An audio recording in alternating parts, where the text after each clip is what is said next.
आध्यात्मिक, लिङ्ग्विस्टिक, भाषा, साइकोलोजी, मनोवैज्ञानिक। लिङ्ग्विस्टिक ल्याङ्ग्वेजबाट लिङ्ग्विस्टिक भनेको। अब यो कुरा त अझ दिदीले पनि सुन्दै गन्छ भन्नु के गर्ने होला है। दिदी कस्तो मस्त गर्नुहुन्छ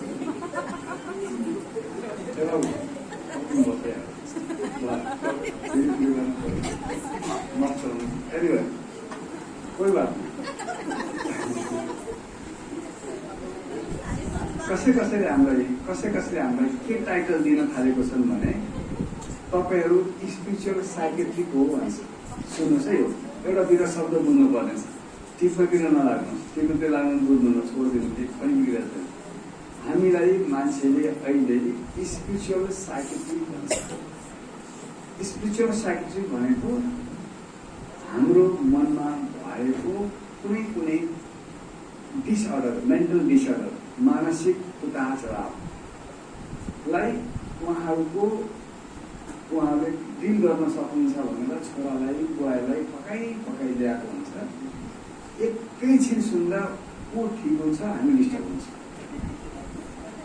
यो कुरा बुझिराख्नु भएको छ। म कुनै तपाईँलाई बाहिरी कुरा गरिरहेको छैन, कुनै तपाईँलाई कन्भिन्स गरिरहेको छैन। मलाई परेको पीडा तपाईँलाई सेयर गर्दैछु। अनि त्यस्तो मान्छे आयो भने म अहिले हेटौँडाबाट 45 मिनटको टाढा बाटोमा बसेको छु, मनहरी भन्ने ठाउँमा। यति छिटो अतालेर बहिनीले फोन गर्नुहुन्छ, भाइजी एउटा माताजीले यस्तो भाइलाई लिएर आउनुभएको त टाउकै खाइसक्यो भन्नुहुन्छ।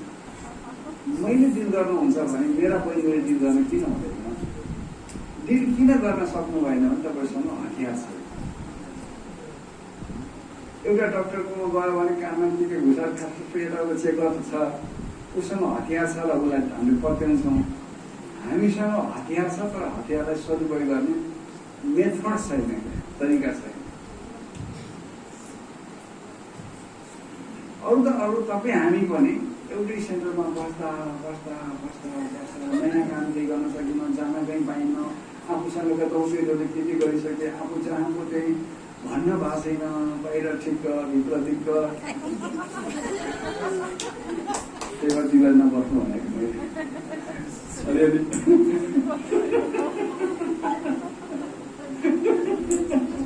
यस्तो खाले समस्यालाई अहिले अङ्ग्रेजीमा सप्रेसन भन्छ।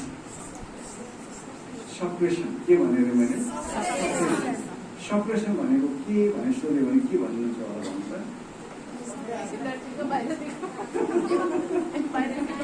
बाहिर ठिक्क, भित्र ठिक्क, अरूसँग चिठिक्क, आफूसँग खिटिक्क।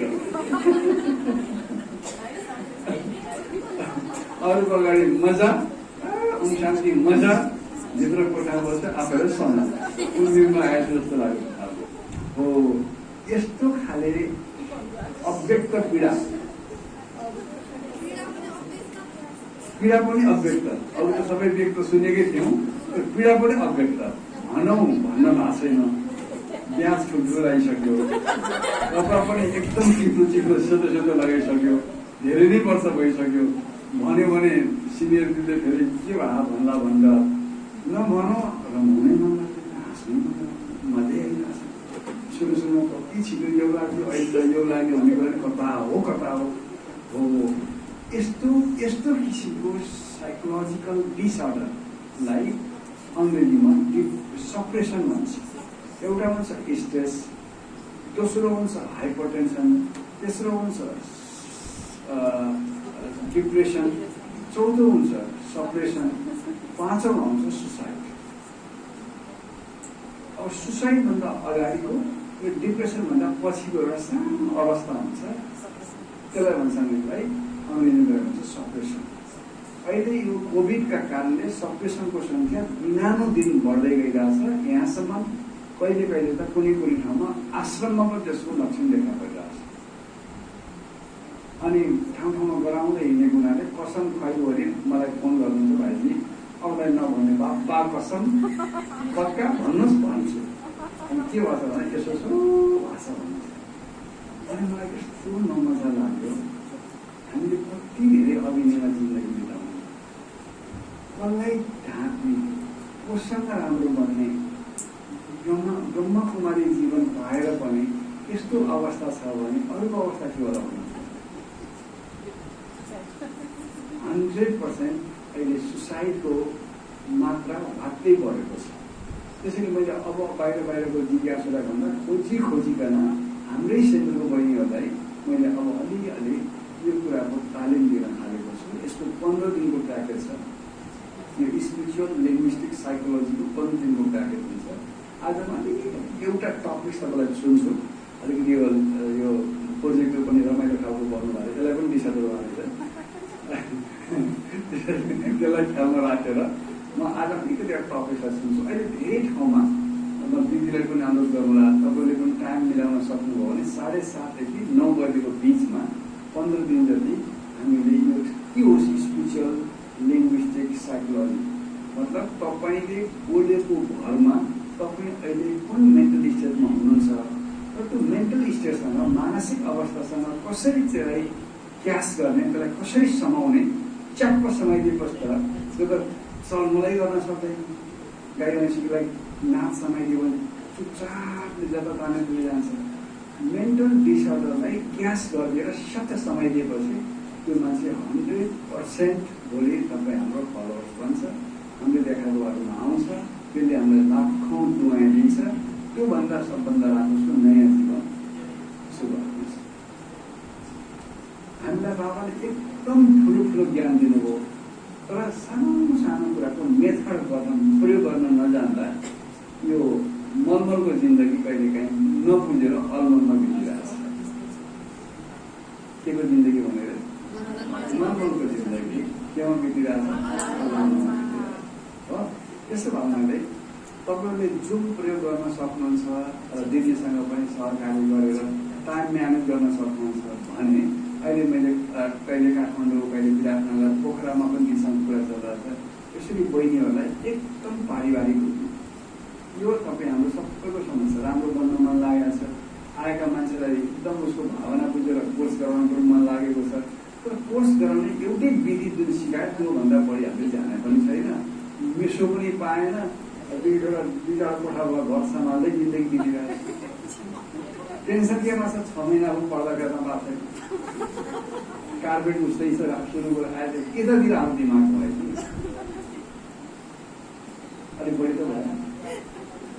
त्यसो भन्नाले अब सप्रेसन किन हुन्छ, तपाईँ हामीलाई पनि सप्रेसन छ कि छैन अहिले भन्दै जाँदा अहिले हाँसेको अनुहार एकछिन सिरियस हुन्छ। ला यो त भाइले मलाई नै भने क्या भने मैले कसैलाई भने होइन है, मेरो कसैलाई भने हुँदैन, तर अहिले भन्दै जाँदा अब सबैलाई लाग्छ कि यो त मसँग पनि छ भन्ने। अब मानिलिनुहोस् तपाईँको पैतालामा एउटा राम्रो खालको बिजेको छ, निकाल्न भ्याउनु भएको छैन।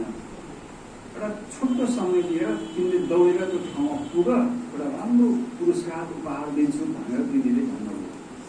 अब दौड्न त दौडिएकै हुन्छ हामी, तर त्यो कुर्कुच्चामा यत्रो काँडा बिचिकन दौड्दाखेरि जवाब दिनुहोस् त कस्तो हुन्छ। हामी कुन स्पिडले दौड्न सक्छौँ होला, दौड्न त सक्छौँ होला, दौडिन्छौँ त होला नै, तर जुन स्पिडमा दौडिनु पर्ने हो, जुन गतिले दौडिनु पर्ने हो, जुन मजा लिएर दौडिनु पर्ने हो, त्यो मजा हुँदैन। के कसो अलिक टाउ गर्नुहोस् है। अहिले भएको त्यस्तै छ। ज्ञानमा आइकन पनि या ज्ञानमा आउनुभन्दा अगाडि पनि हामीले कुनै यस्तो भुल गरेका छौँ, कुनै यस्तो कुरा दबेको छ। पढ्न खोज्दै के भावना आयो, के मूल चल्यो, सबै आयो, 2-4 वर्षपछि बल्ल एउटा विषय त हो त्यो पास गरेर आउनु पर्ने रहेछ। यो सुरुमा यो हुन्छ नि यस्तो, अनि त्यतिखेर ठाउँ लगेर वर्ष गर्दा 2020मा त बिना सोधाएका भन्यो, औँला गर्दा धेरै वर्ष थिएन, आइहाल्यो। अहिले कहाँ बिनाको सुधारै छैन, आदि इत्यादि। मैले एउटा स्याम्पलै कुरा मात्रै गरेको। इच्छा थियो, रहर थियो, गर्न खोज्दै जिन्दगीले त्यो टर्न दियो, तर त्यो मरिसकेको छ।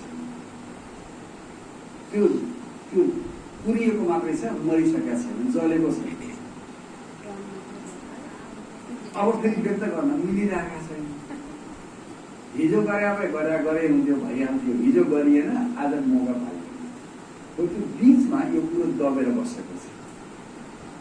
त्यो दबेर बसेको कुराले हाम्रो मानसिकमा एउटा कुण्ठा बनाएर बस्छ। त्यसलाई मेन्टल के भन्छ, डिसअर्डर भन्छ, ट्रमा भन्छ। यी कुनै शब्द बुझ्नुपर्छ। यो साइकोलोजिकल शब्द ट्रमा भन्छ। यसलाई मेन्टल ट्रमा भयो भन्छ। त्यो साइकेट्रिक हो भन्छ। यो साइकिक प्रब्लम छ भन्छ। साइको भयो भन्छ। साइको भयो भनेको मनमा, चित्तमा, आत्मामा हाम्रो घाउ भयो, ट्युमर बढ्यो, त्यसको म्यानेज गर्न सकिएन, त्यो दबिरहेको छ। त्यो दबेकोलाई जबसम्म हामीले साँच्चीकै निकालेर त्यसको चिरफार गरेर अपरेसन गर्दैनौँ, साधना बढ्ला भन्दा वासना बढ्न थाल्छ। रूप फेरिन्छ तर त्यसको स्वरूप फेरिँदैन। कलर फेरिन्छ कपडाको तर मनको चरित्र फेरिँदैन। कहीँ न कहीँ त्यसले झुक्याएर छोड्छ। यति रूप फेरेर आउँछ, चालैको आउँदैन। एउटा मारवाडीले पिजडामा सुगा पारेको रहेछ। अनि घरमा बिरालो पनि सँगसँगै रहेछ। एक दिन त्यो मारवाडी घरमा नभएको बेलामा त्यो सुगा आउँदाखेरि पिजडामा देखिएको छ। हो न हो त्यो मारवाडीले के सम्झ्यो, त्यही घरमा भएको बिरालोले खायो भनेर एकदम मस्त ठलाइदिएछ। खतरापछि थाहा पायो बिरालोले, ए मैले सुगालाई यसरी नदेखिने गरी खाना हुँदो रहेनछ। फेरि अर्को सुगा ल्याएर पाल्यो। 15 दिनपछि त्यसले के गर्यो भने पिजडामै नदेखिने गरी त होइन, तर यसो एउटा दुईवटा पखेटासम्म राखेर अरू खाइदिएछ। फेरि छोडायो। उसले बुझ्यो, ए यसलाई त्यसरी हाँगाबिँगा राखेर खाना हुँदो रहेनछ। यसलाई पुरै देखाएरै खाना पनि मिल्नु होला, कुनै तरिका अपनाउनु पर्यो जानेछ होला। 15 दिनपछि फेरि त्यही सुगालाई उसले के गरेर बनाउँछ, सुगालाई त्यही राखेछ। पिजडालाई हल्लाएछ यसरी पिजडा हल्लाइदिएछ। ठोकिँदै त्यो सुगा के भयो भने त्यही मऱ्यो। अनि बिरालो ढुक्क भएर साधु भएर बस्यो। अब मारवाडीले त्यो व्यापारीले के सोच्यो, पक्कै पनि यसले मारेको त होइन, किनभने न त्यहाँ रगत छ, न भुत्ला झरेको छ, सुगा त्यहीँ छ, बिरालो पनि आरामले बसिरहेको छ। त्यो पक्कै यसले होइन भनेछ। बिरालोलाई सरी भनेछ। बिरालोलाई सरी भनेको के गर्नु, पिजडाभित्र सुगा त मरिसकेको थियो, खाने कसले फेरि त्यही बिरालोले खाने हो। खाओस् भनेर मालिकले जानी निकालेर छोडिदिएछ। त्यसरी मायाले रूप खेलिरहेको छ। थाहा नै हुँदैन, त्यो व्यापारले थाहा नै पाएन कि अन्तिममा मारेको पनि कसले थियो, बिरालो। चलाक व्यापारीलाई पनि मालिकलाई पनि बिरालोले पुग्यो। माया यति चलाक छ, यस्तो रूप फेरेर आउँछ, हामी साह्रै पाउँछ। अनि के हुन्छ,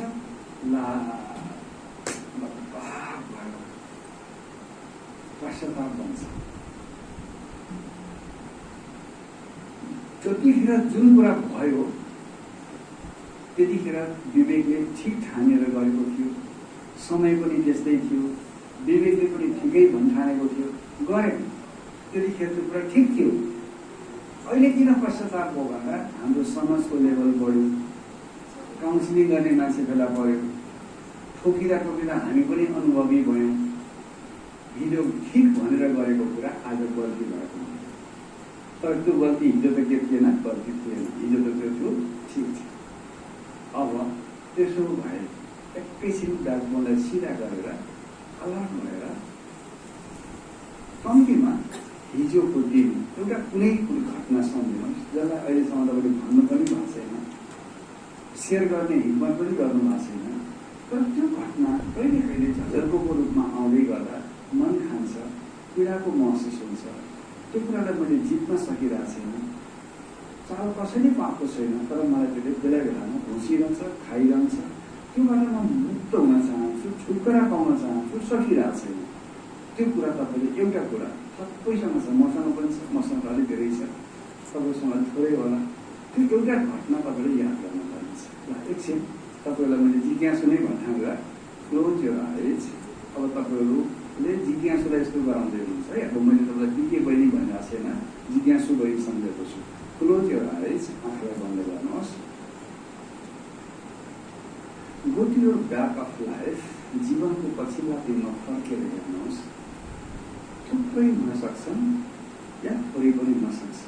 एउटा घटना तपाईँले याद गर्नुहोस्, जुन घटनालाई त्यतिखेर तपाईँले ठिक ठान्नु भएको थियो,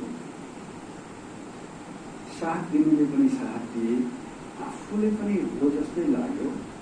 त्यो बेला घटनासँग सम्बन्धित मानिसहरू या एकान्तमा तपाईँले गरेको कुनै एउटा त्यो भुल एकपटक जस्ताको तस्तै जुन रूपमा घटेको थियो त्यही रूपमा याद गर्नुहोस्, जसले आज पनि तपाईँलाई बेला बखतमा झकझकाइरहन्छ, मन खाइरहन्छ, बगाइरहन्छ र पुरुषार्थमा त्यसले अप्ठ्यारो पारिरहेको छ।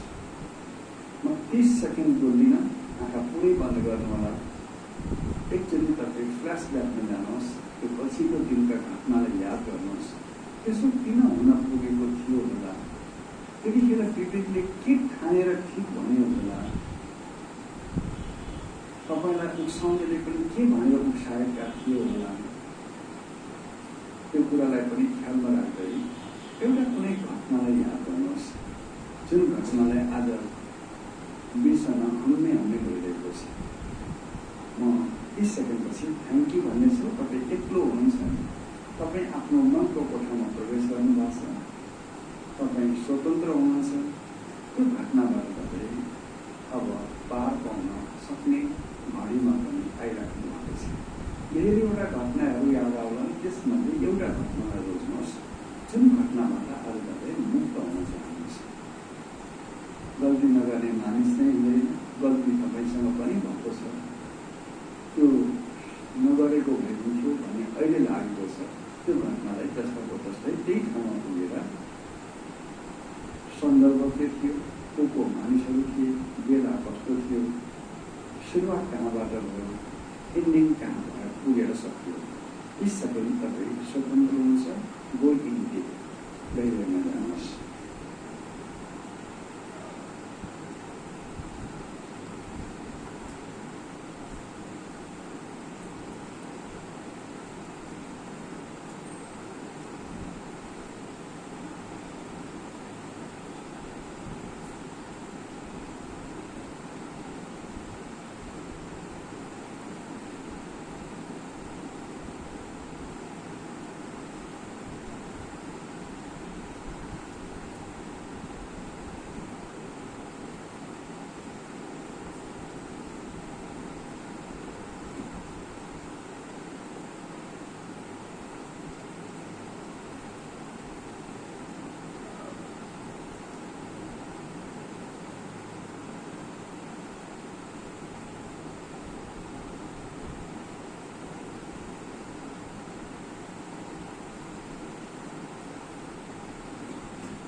भन्नु परेन, तपाईँ सबै आफैसँग आफै चिन्नु बस्नुहुन्छ। अब हामी आज त्यही कुरा मात्रै खेल्नेछौँ। यसलाई कसैले पास्ट रिग्रेसन थेरापी पनि भन्छ। भन्नुहोस् त त्यो शब्द भन्ने मैले, पास्ट रिग्रेसन थेरापी। विगतमा भएको घटनालाई अब तपाईँ हामीले रिग्रेट गरेर पश्चातापलाई ट्रिटमेन्ट गर्ने एउटा मेथडलाई भन्छ पास्ट रिग्रेसन थेरापी। विगतमा भएको गल्तीलाई कसरी त्यसबाट निकाल्ने भन्ने एउटा साइकोलोजीको एउटा पोइन्टका बारेमा हामी चर्चा गर्नेछौँ। मैले भने यो 15 दिनबाट कोर्स हुन्छ, हामी फेरि पहिलेबाट हुन्छ मिलाएर सुरुवात गर्नेछौँ। र यो विषय यो शब्दले तपाईँलाई धेरै हेल्प गर्छ। म तपाईँलाई पास्ट रिग्रेसन भनेर आउँछु, त्यतिखेर शब्दलाई हेल्प गर्नेछ। यो मैले ठुलो बनाउन जानिनँ, यसैबाट म काम चलाउँछु। यो टपिकको नाम हो साइकोलोजी बिहाइन्ड सप्रेसन। सप्रेसन पछाडिको मनोविज्ञान। यो कोर्समा पनि तपाईँले जोड्नु होला। कुनै नयाँ कुरा दिनुभयो भने मान्छेलाई अब यो हामीलाई अब कहिलेकाहीँ यस्तो साहित्यहरू आइहाल्यो भने यो सन्दर्भ जोड्नु होला। तिनीहरूले आँखा नै नजुङ्गाइकन तपाईँको कुरा सुन्छ। सप्रेसन पछाडिको मनोविज्ञान भन्नु सक्यो भने मैले सप्रेसन पछाडिको मनोविज्ञान। अब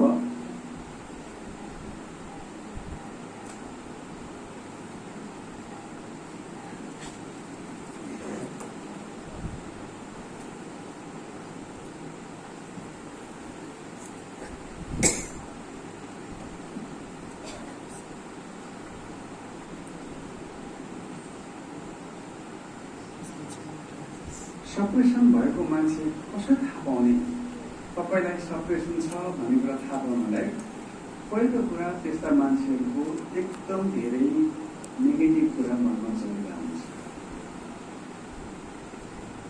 त्यसलाई भन्छ ओभर थिङ्किङ। के भन्छ भने ओभर थिङ्किङ। आवश्यकताभन्दा बढी उसको मनमा कुरा चल्छ। जब ओभर थिङ्किङको समस्या हुन्छ यस्ता मान्छेहरू सानो सानो कुरामा पनि आँखाबाट आँसु बगाइरहन्छ। भन्न सक्दैन, बोल्न सक्दैन। बोल्नुभन्दा अगाडि तर आँसु चल्छ। बोल्नभन्दा अगाडि आँसु चुयो भने थपथपाएर भन्नु तपाईँ चास्नीमा डुबिन्छ, सप्रेसनको चास्नीमा गइछ। तेस्रो लक्षण जसको हुन्छ आदि टाउको दुख्छ। कता दुख्छ थाहा हुँदैन, के त दुखे जस्तो लाग्छ, भने अगाडि दाबे जस्तो लाग्छ, कहाँ हो दुखे जस्तो लाग्छ, यहाँ हो भन्ने थाहा छैन, तर टाउको दुख्न थालिन्छ। त्यो बडी ल्याङ्ग्वेज हो। यसबाट थाहा पाउने यसलाई भन्छ अङ्ग्रेजीमा लिङ्ग्विस्टिक। के भन्छ भने हो हामीले हाम्रो टुल्स भनेको त्यस्ता साइकोसहरूसँग त्यसो मेन्टल डिसअर्डरसँग खेल्ने टुल्सहरू भनेको हाम्रो लिङ्ग्विस्टिक, उसले बोलेको भाषाबाट थाहा पाउने कुन लेभलमा पुगेको छ, त्यस्तो लेभलमा कसरी हामी खेल्ने त्यसलाई भन्छ अङ्ग्रेजीमा लिङ्ग्विस्टिक। शब्दबाट खेल्ने, शब्द नै हाम्रो टुल्सहरू हुन्छ। चौथोमा आउँछ विगतका कुरा खुलेर बोल्न सक्दैन, अर्की बोल्छ, पुरै बोल्छ, भर्र कुरा खोल्दैन। खोल्यो भने बर्बाद हुन्छु भन्ने आशा उसले पुरै कुरा खोल्दैन। कुछ गडबड हो रहा है। लास्टमा यस्ता मान्छेहरू बेचेनीपन बढी हुन्छ। एक ठाउँमा चुप लागेर बस्दैन, कसैको कुरा 5, 7, 10 मिनटभन्दा बढी सुन्नै सक्दैन। अब उसले तपाईँको कुरा सुन्न सकेन भनेर कस्तो तपाईँ मेरो पुरै सुन्न सक्नु भएन होइन। यस यो मान्छेलाई सप्रेसन रहेछ। कसैले धेरै बेर नचलिकन आरामले कुरा सुन्यो भने ठिक छ, अरूको कुरा सुन्नुभन्दा अगाडि बढी छटपट गर्छ भने त्यो तपाईँको कुरासँग सहमत नहुने बित्तिकै त्यसलाई धेरै उब्री ज्ञान सुनाउन हामीले बुझेन भन्छौँ र सुनिरहेछौँ, तर उसँग हाम्रो ट्युनिङ नै नमिलिकन जतिसुकै मिठो कुरा सुनाउनुहोस् ओभरफ्लो हुन थालिन्छ। हामी मेहनत बढी गर्दो रहेछौँ, मिठो कम गर्दो रहेछौँ। त्यो मिठो थाहा पाउने विधिलाई भन्छ अङ्ग्रेजीमा लिङ्ग्विस्टिक। के भनेर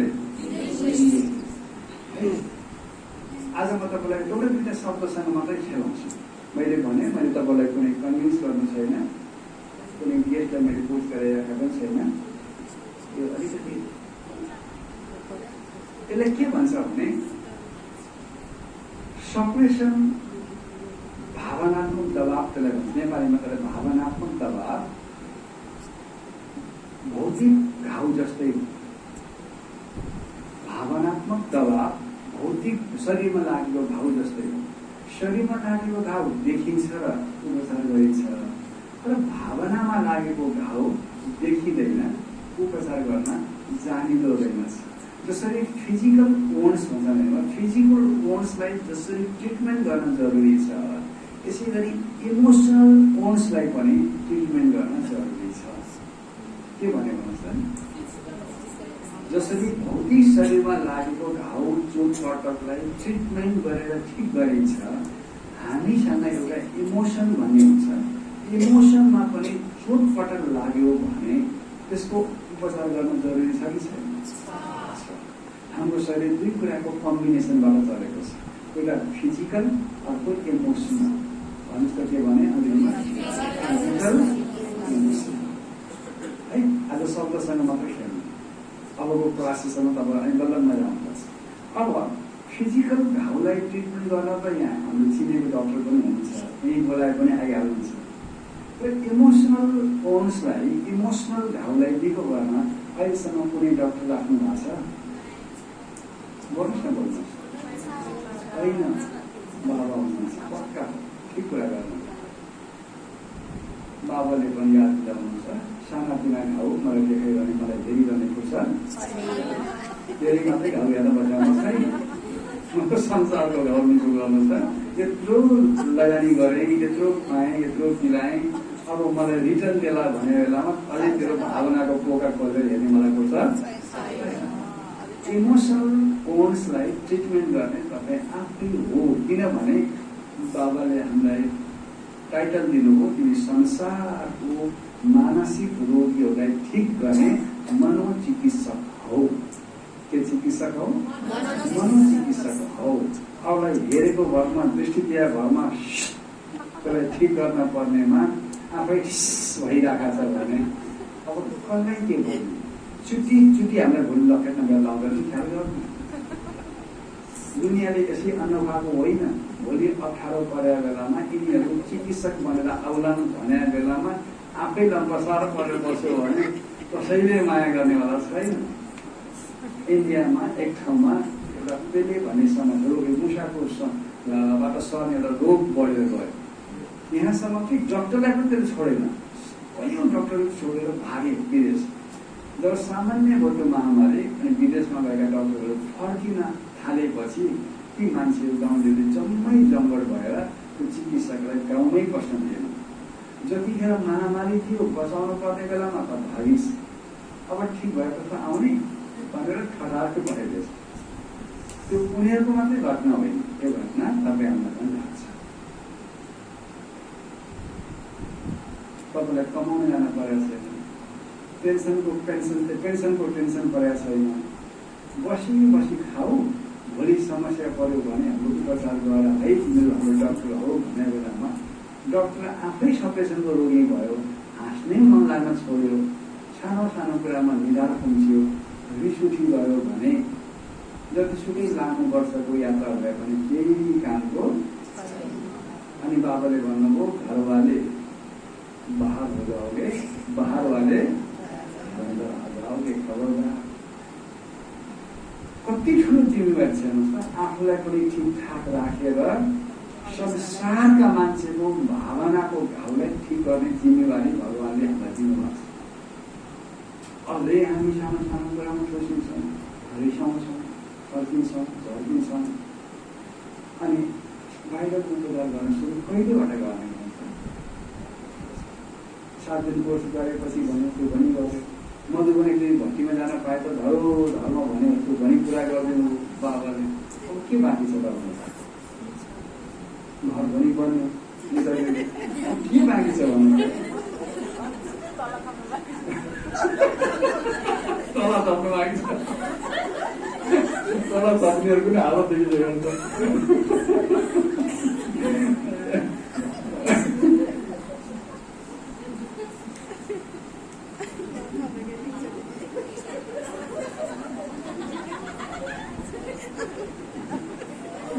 सबैलाई हाँसो लाग्यो नि, के हो?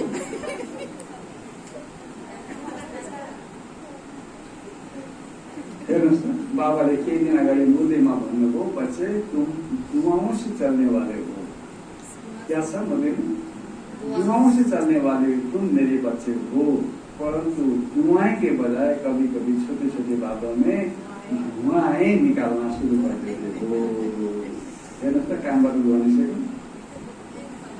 आफ्नै कपाल समातेर छ, भुतिया छ, गर्न मिल्ने भए बाँकी केही नराख्ने गरी फन्केको छ। दुआएं से चल्ने वाले दुआ कम करो। अब यो केवल लेडिजहरूलाई मात्रै होइन, अहिले त साना साना बच्चाहरूको पनि हात त्यति छ त। हेर्नु त्यो बच्चा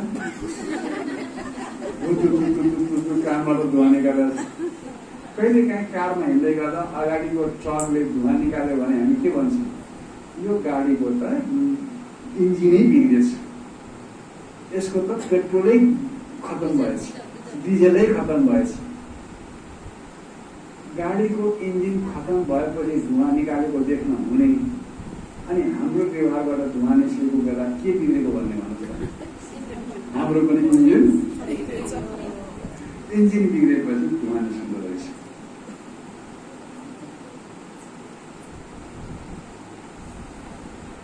अब यो यस्तो खालको धुवा जुन देखिँदैन तर यसले धेरै अप्ठ्यारो पारिरहेको छ। यो सप्रेसन भनेको एक प्रकारको हेर्नुहोस् न, suppression is like a simple volcano भन्छ। यो शब्द बुझ्नुहोस् है, suppression is like a simple volcano भनेको के हो भने सप्रेसन भनेको नफुटेको ज्वालामुखी हो। फुट्यो भने एउटा फुट्यो भने त्यो ज्वालामुखीले गाउँै सखा परिदिन्छ। एउटा ज्वालामुखी साँच्चीकै फुट्यो भने खरानी नै बना छोडिदिन्छ। जसरी नफुटेको ज्वालामुखी फुटेपछि गाउँै सखा बनाइदिन्छ, यसै गरी हामीभित्र सप्रेसन रूपी भोल्क्यानो फुट्यो भने त्यसले पनि केही बाँकी राख्नेवाला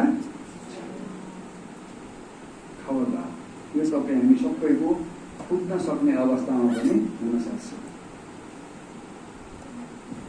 यहाँ लेखिएको छ, सिगमन्ड फ्रेड भनेका बडो ठुलो वैज्ञानिक साइकोलोजिस्ट हुन्। उनले के भन्छन् भने दबाइएका भावनाहरू कहिले मर्दैनन्, हामीले दबाएको मात्रै हो। दबाइएका भावनाहरू कहिले मर्दैनन्, तिनीहरू जिउँदै गाडिएका हुन्छन्। जतिखेर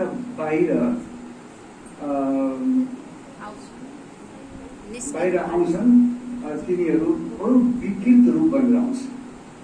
जसरी फलानु मर्यो होला भनेर खानेर जलाउन गएको आगो लागेपछि म त मरेको छैन भन्यो भने के हुन्छ होला भन्नुहोस् न, त्यसलाई त्यही हटाएर मारेर आगो लगाएर आउँछ गाउँघरमा। त्यस्तो चल्छ अहिले त त्यो छैन भने जस्तै unexpressed emotions are like unburied body भनेको दबाइएका भावनाहरू भनेका मरेका हुँदैनन्।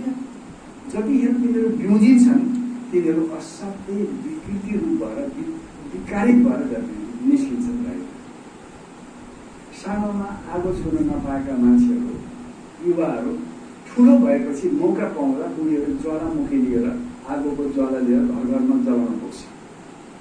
सानोमा सिसा फोड्न नपाएका बच्चाहरू त्यो अनएक्सप्रेस्ड इमोसन्सका कारणले ठुलो हुँदा हडतालको नाममा अर्काको घरको सिसा फोड्न तयार हुन्छ। हेर्नुहोस् है, म अलिक गहिरो कुरा गर्दैछु। सानोमा क्यान्डल बलेको बेलामा बच्चालाई छुन दिएको भए उसले के बुझ्थ्यो भने आगोले पोल्छ भन्ने त्यतिखेर उसको प्रोग्रामिङ बनाइदिन सके भए जीवनभर त्यो आगोसँग टाढेर हुन्थ्यो। त्यतिखेर तपाईँले के भन्नु नछुनु भन्नुभयो। उसले छुन खोलेको थियो, हामीले छुन दिएनौँ। उसको भित्र एउटा कुण्ठा बनिरह्यो, मैले आगो छुन पाइनँ, छुन पाएको भए के हुन्थ्यो होला भन्ने कुरा दबेर बसेको मौका पाउने बित्तिकै सिम्पिङ भोल्क्यानो जस्तो हो, त्यसले गाउँै सफा बनाइदिन्छ। एउटा यो प्रतिनिधिमूलक प्रसङ्ग मात्रै सुनिरहेका छ। यस्ता कैयौँ हाम्रा अनएक्सप्रेस्ड इमोसन्सहरू छन् जसलाई हामीले एक्सप्रेस गर्न खोज्दै मौका पाएनौँ र अहिले हामीले दबाएर बसिरहेका छौँ। दबाउनु र सहनु बेग्लै कुरा। हामीले के भन्ठान्छौँ भने मैले सहेको हुँ, के गर्ने, अब निमित्तले भन्नुभयो मैले सहेँ भन्छ। होइन, सबै कुरा सहिँदैनन्। कयौँ कुरा सहने बहानामा नमिलेर दबेर बसेको हुन्छ। दबेको कुरो एक दिन न एक दिन त्यो विकृति रूप लिएर अङ्ग्रेजीमा अग्लियर फर्म भन्छ, अग्लियर फर्म भएर झन् नराम्रो भएर निस्किन्छ। मूर्ख मान्छे बिग्रियो भने त्यति बिग्रिँदैन, सज्जन मान्छे बिग्रियो भने कामै नलाग्ने गरिदिन्छ। किनभने उसले सज्जन बन्ने अभिनयमा जिन्दगी बितायो तर कुण्ठा उसले निकाल्न पाइरहेको थियो। त्यसरी पनि दुनियाँमा खास गरी दुनियाँका मान्छेले के भन्छन् भने इमोसन नदबाउनुहोस् भन्छ। हामीले इमोसनलाई ट्रान्सफर गरिदिन्छौँ ज्ञानको आधारमा, समझको आधारमा, योगको आधारमा, विवेकको आधारमा त्यसलाई ट्रान्सफर गर्न पर्ने हो। अहिले कस्तो अवस्थामा छौँ भने न ट्रान्सफर गर्न सकेका छौँ, न त्यसलाई व्यवस्थापन गर्न सकेका छौँ, दबेर बसिरहेका छौँ। त्यो दबेर बसेको नाताले कोही एउटा बहानाले ठोकिन आयो भने हामी त्यसलाई एक्सपोज गरिहाल्दो रहेछ। कपमा कफी राखेर पिउँदै गरेको बेलामा छोरी ठोकिन पुग्यो, कपमा भएको कफी छचल्कियो, कोर्टमा लाग्यो, सफा कोर्टमा लाग्यो, त्यतिखेर ड्याडीले छोरीलाई भन्छ, बाउले छोरीलाई भन्छ, तेरो आँखा फुट्यो, ठोकिन आउने, चिया पोकेको देखिनस्, मेरो चिया छोचाउनु थियो। छोरीले के भन्छ, यस्तै कोर्स गरिसकेको रहेछ, सुन्नुहोस् है डाइलग, बुवा म ठोकिएर तपाईँको कपको कफी पोखेको होइन। त्यहाँ इमेजिन अन्डर लान सक्नुहुन्छ के भन्यो होला छोरीले, म ठोकिन गएर तपाईँको समातेको कपको कफी पोखेको होइन। यदि कपमा कफी नै नभएको भए म जति ठोकिए पनि पोखिनेवाला थिएन। यति कुरा बुझ्यो भने आजको टपिक क्लियर हुन्छ। कसैले भाइ म एकदम आनन्दले नबिसाइकन मुस्कुराएर राम्रैसँग सहयोगै गरौँ, सबैले पाल्न नै दिउँ भनेर बसिरहेको, म जति पनि झोक्ने, जति पनि दबिरहने, ऊ चाहिँ ठोकिरहने। ऊ ठोकिन नआए त म कहाँ रिसाउँछु र? ठोकिन आएर रिसाएको होइन, चित्तको कपमा कफी दबेर बसेको हुनाले ठोकिन पोखिएको मात्रै। मैले अलिक गहिरो कुरा गर्दैछु है तपाईँलाई। ठोकिएर पोखिएको होइन, भएर पोखिएको। बुझ्नु? तर अहङ्कारले मेरो चित्तको कपमा कफी थियो भनेर स्वीकार गर्नै पर्दैन। यति नुक्स निकाल्छ, यति तरिका निकाल्छ, अहिले पनि ऊ एउटा दोषमा खप्पिस छ। सबकन्सियस माइन्ड यति पावरफुल भइसक्यो, कन्सियस माइन्डलाई मूर्छित बनाउँदै लजिक निकाल्दै हो बनाइदिन्छ। यति तर्क गरिदिन्छ, त्यो तर्क गर्ने काम सबकन्सियसको। कन्सियसले नै कन्ट्रोल गर्न नसकेपछि सबकन्सियस यति पावरफुल हुन्छ। सबकन्सियस पावरफुल हुन्छ भनेको घरमा राखेको, गुड, भेरी गुड, मोबाइल बोल्नेलाई विशेष स्वागत है। सबकन्सियस भनेको घरमा सेवा गर्न राखेको सेविका। अरे घरको मालिकले के भनेछ हेर्नुहोस् न, सेविकाले भनेकै मान्दैन भन्यो भने त्यो घरको दुर्दशा कस्तो हुन्छ? मालिकले भनेको सेविकाले मान्नु पर्नेमा अहिले भइराखेको छ, सेविकाले भनेको मालिकले मान्नु परिरहेको छ, मालिकले मान्न परिरहेको छ। कन्सियस माइन्ड भनेको मालिक हो, सबकन्सियस माइन्ड भनेको घरमा राखेको कामदार। अहिले तपाईँ हामी साँच्चै भनौँ भने दिनमा राखेर कुरा गर्दा हामी कन्सियस माइन्डभन्दा बढी सबकन्सियस माइन्डबाट गाइडेड छ। सबकन्सियस माइन्ड निर्दोष छ, उसले थुपार्ने काम गर्छ। जो कन्सियस माइन्डबाट छिर्छ, सबकन्सियस माइन्डमा स्टोर हुन्छ, त्यसको ग्राभिटी बढी हुन्छ, त्यसको पावर बढी हुन्छ। कन्सियस माइन्डले होइन ज्ञानले यसो गर्दैन, मर्यादा यसो गर्न हुँदैन भन्दै कन्सियसले भनिरहेछ जस्तो गर्न हुँदैन भन्दैछ, सबकन्सियसले ठ्याक्कै त्यो गराएरै छाड्दैछ।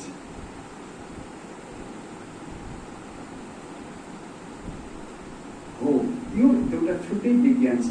7 प्रकारको कन्सियसनेस हुन्छ। त्यसमध्ये एउटा कन्सियस, एउटा सबकन्सियस भने एउटा चेतनमा, अर्को अर्को चेतनमा।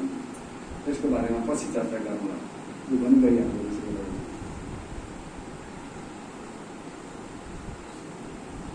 उहिले राम्रैसँग ट्रिटमेन्ट खोलेको छ,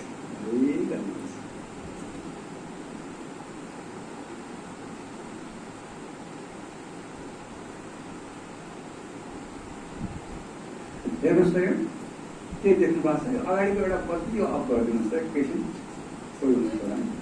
यो हेर्नुहोस् त के लेखेको छ? एउटा भाइले, एउटा बडीले यो हातमा के समातेर बसेको छ हेर्नुहोस् त, देख्नुहोस् के समातेर छ? बलेको अङ्गार, बलिराखेको अङ्गारलाई समातेर बसिरहेछ। अब बाहिरबाट अङ्गार नदेखे पनि त्यो बलिरहेको अङ्गारलाई समातेर हत्केलाभित्र राखिरहँदा त्यो हत्केलामा जल्छै जल्दैन, पोल्छै पोल्दैन? गर्नुहोस् न। मैले देखिनँ, किनभने तपाईँको हत्केलाभित्र छ, मैले बाहिरबाट त देखिनँ। मैले देखिनँ भन्दैमा त्यसले आफ्नो नपोल्ने काम छोड्दैन कि कसो? दबाइएका भावनाहरू भनेको बलेको अङ्गारलाई समाते जस्तै हो।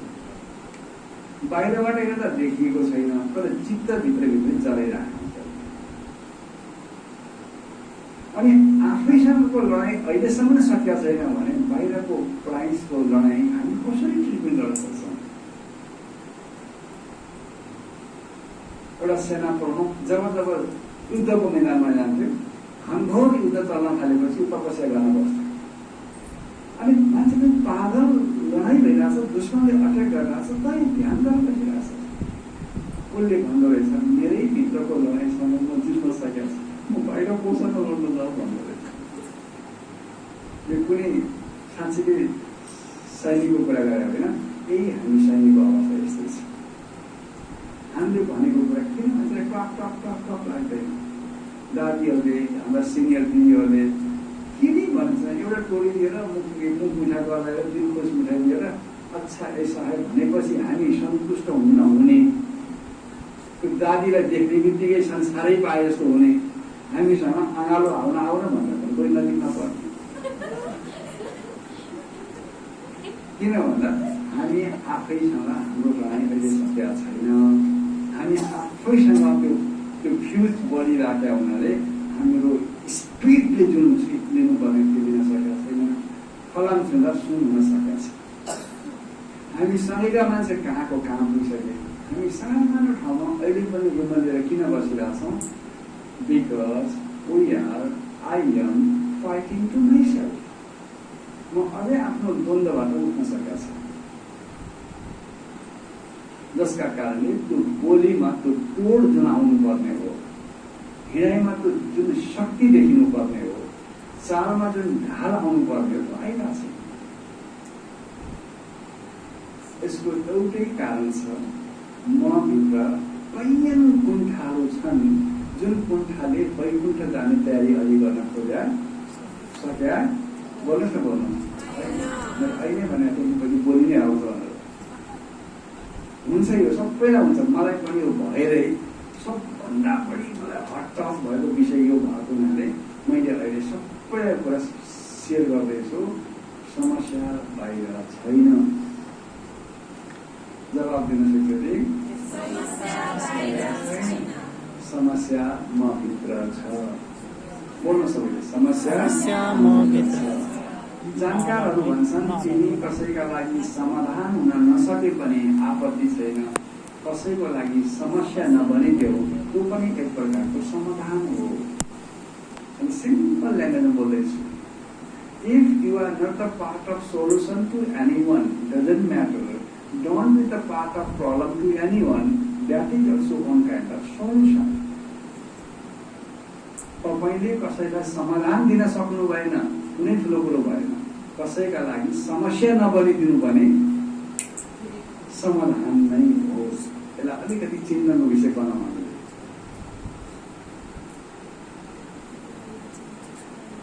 एकजना त बसेर चलाइरहनु पर्ला।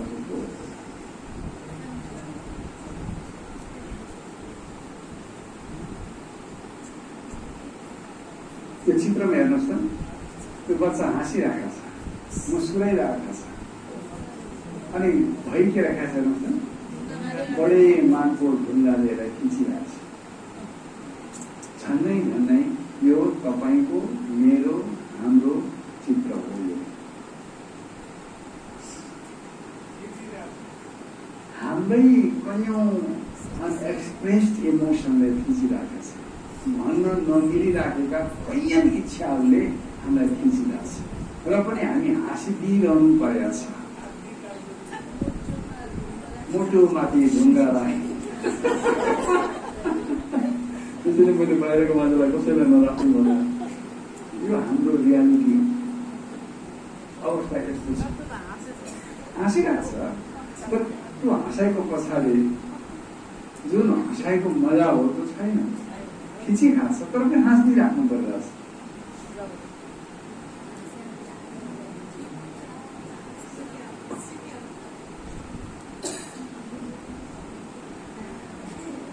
Holding on expression is like this. पहिला सुरुमा त्यो उठाउन जाने मान्छेहरूले सुरुमा एक झट्कामा उठाइदिन्छ। त्यसलाई के भन्छ? लिफ्ट भन्छ। के भन्छ? Weight lift. अनि अलि धेरै बेर उठाएर राखिसकेपछि स्लोली हातका नसाहरू बल्न थालेपछि टाउको सहारा लिन्छ। टाउकोमा राख्छ।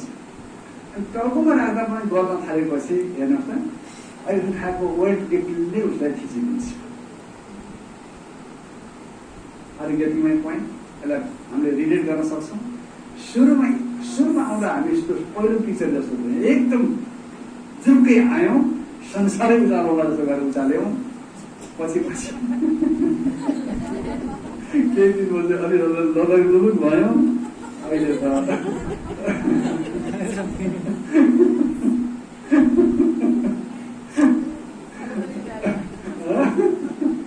जसो तसो जिन्दगी चलिरहेको छ।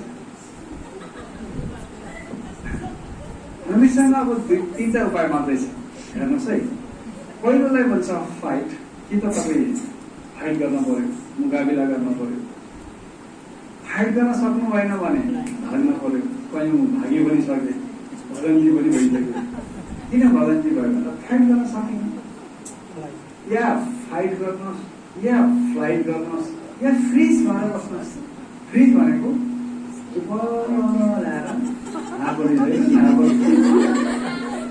अगाडि पुग्दैन, पछाडि पुग्दैन, चुप लाएर बस्यो भन्ने मान्छे भन्न मन त थाक्छ, आफै साइड लाग्छ।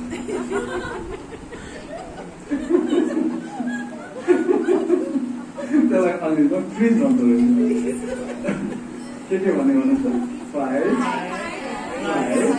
फ्रिज। यसो विचार गर्दा म कहाँ छु होला। अब फाइटमै छु, किन भाग्न त कुरै छैन। साह्रै नपरेर मुडै भएर भन्न पनि सकिया छैन। सके बाहिर फाइट गर्ने, भएन भने आफैसँग फाइट गरेर मेरो भाग्य भन्नु मेरो भाग्य। जङ्गलमा कहिले गाई पहिला सानोमा गाई मैसी चलाउनु जान्थ्यो। बर्खाको बेला चाहिँ ढिलो दिने रहर पनि हुन्थ्यो। भेडा भएर चलाउनु तपाईँहरू जानु भएन, म त खुब जान्छु, गएको हो। अनि जाने बेला बुवाआमाले भन्थ्यो कहिले कहिले भालुले झम्किहाल्यो भने नभागेस्। के गर्ने त भने सोध्दा घोप्टे परेर पल्टियोस्। एकैछिनलाई सास नफ्याँक्नुहोस्, श्वास लिप्दै फ्याँक्दै नगरेस्। घोप्टियोस्, श्वास प्रश्वास नचलायोस्। भालुले आएर कानतिर काटकुटी लगाउँछ, नचलिकन बसेस्। मरेछ कि आएर हम खान्छ होला, बाटो लाग्छ, काटकुटी लाग्छ, के लाग्छ। तर ज्यान नै जान दिनु त भएन। त्यसलाई भन्छ हाम्रो फ्रिजिङ मुड। फ्रिजिङ भनेको चल्या पनि छैन, काटकुटी पनि लागे जस्तो गर्न पनि भएको छैन। ज्यान जोगाउनको लागि त्यहाँ धेरै कुरो एक्टिभिटी गर्न पाइन्छ। त्यसलाई फ्रिजिङ मुड भन्छ। 3टा मुड रहेछ, 3टा शब्द बोल्नुभयो तपाईँले। के गर्ने अरे? अब त्यो फ्रिजिङ अवस्थालाई वास्तवमा डिप्रेसन भन्छ। फ्रिजिङ नै डिप्रेसनको लक्षण। के हो यो? यसले अलिकति कहिले कहिले रूप देखेर चाहिँ यसो मैले ठाउँ बना देखाउँछु।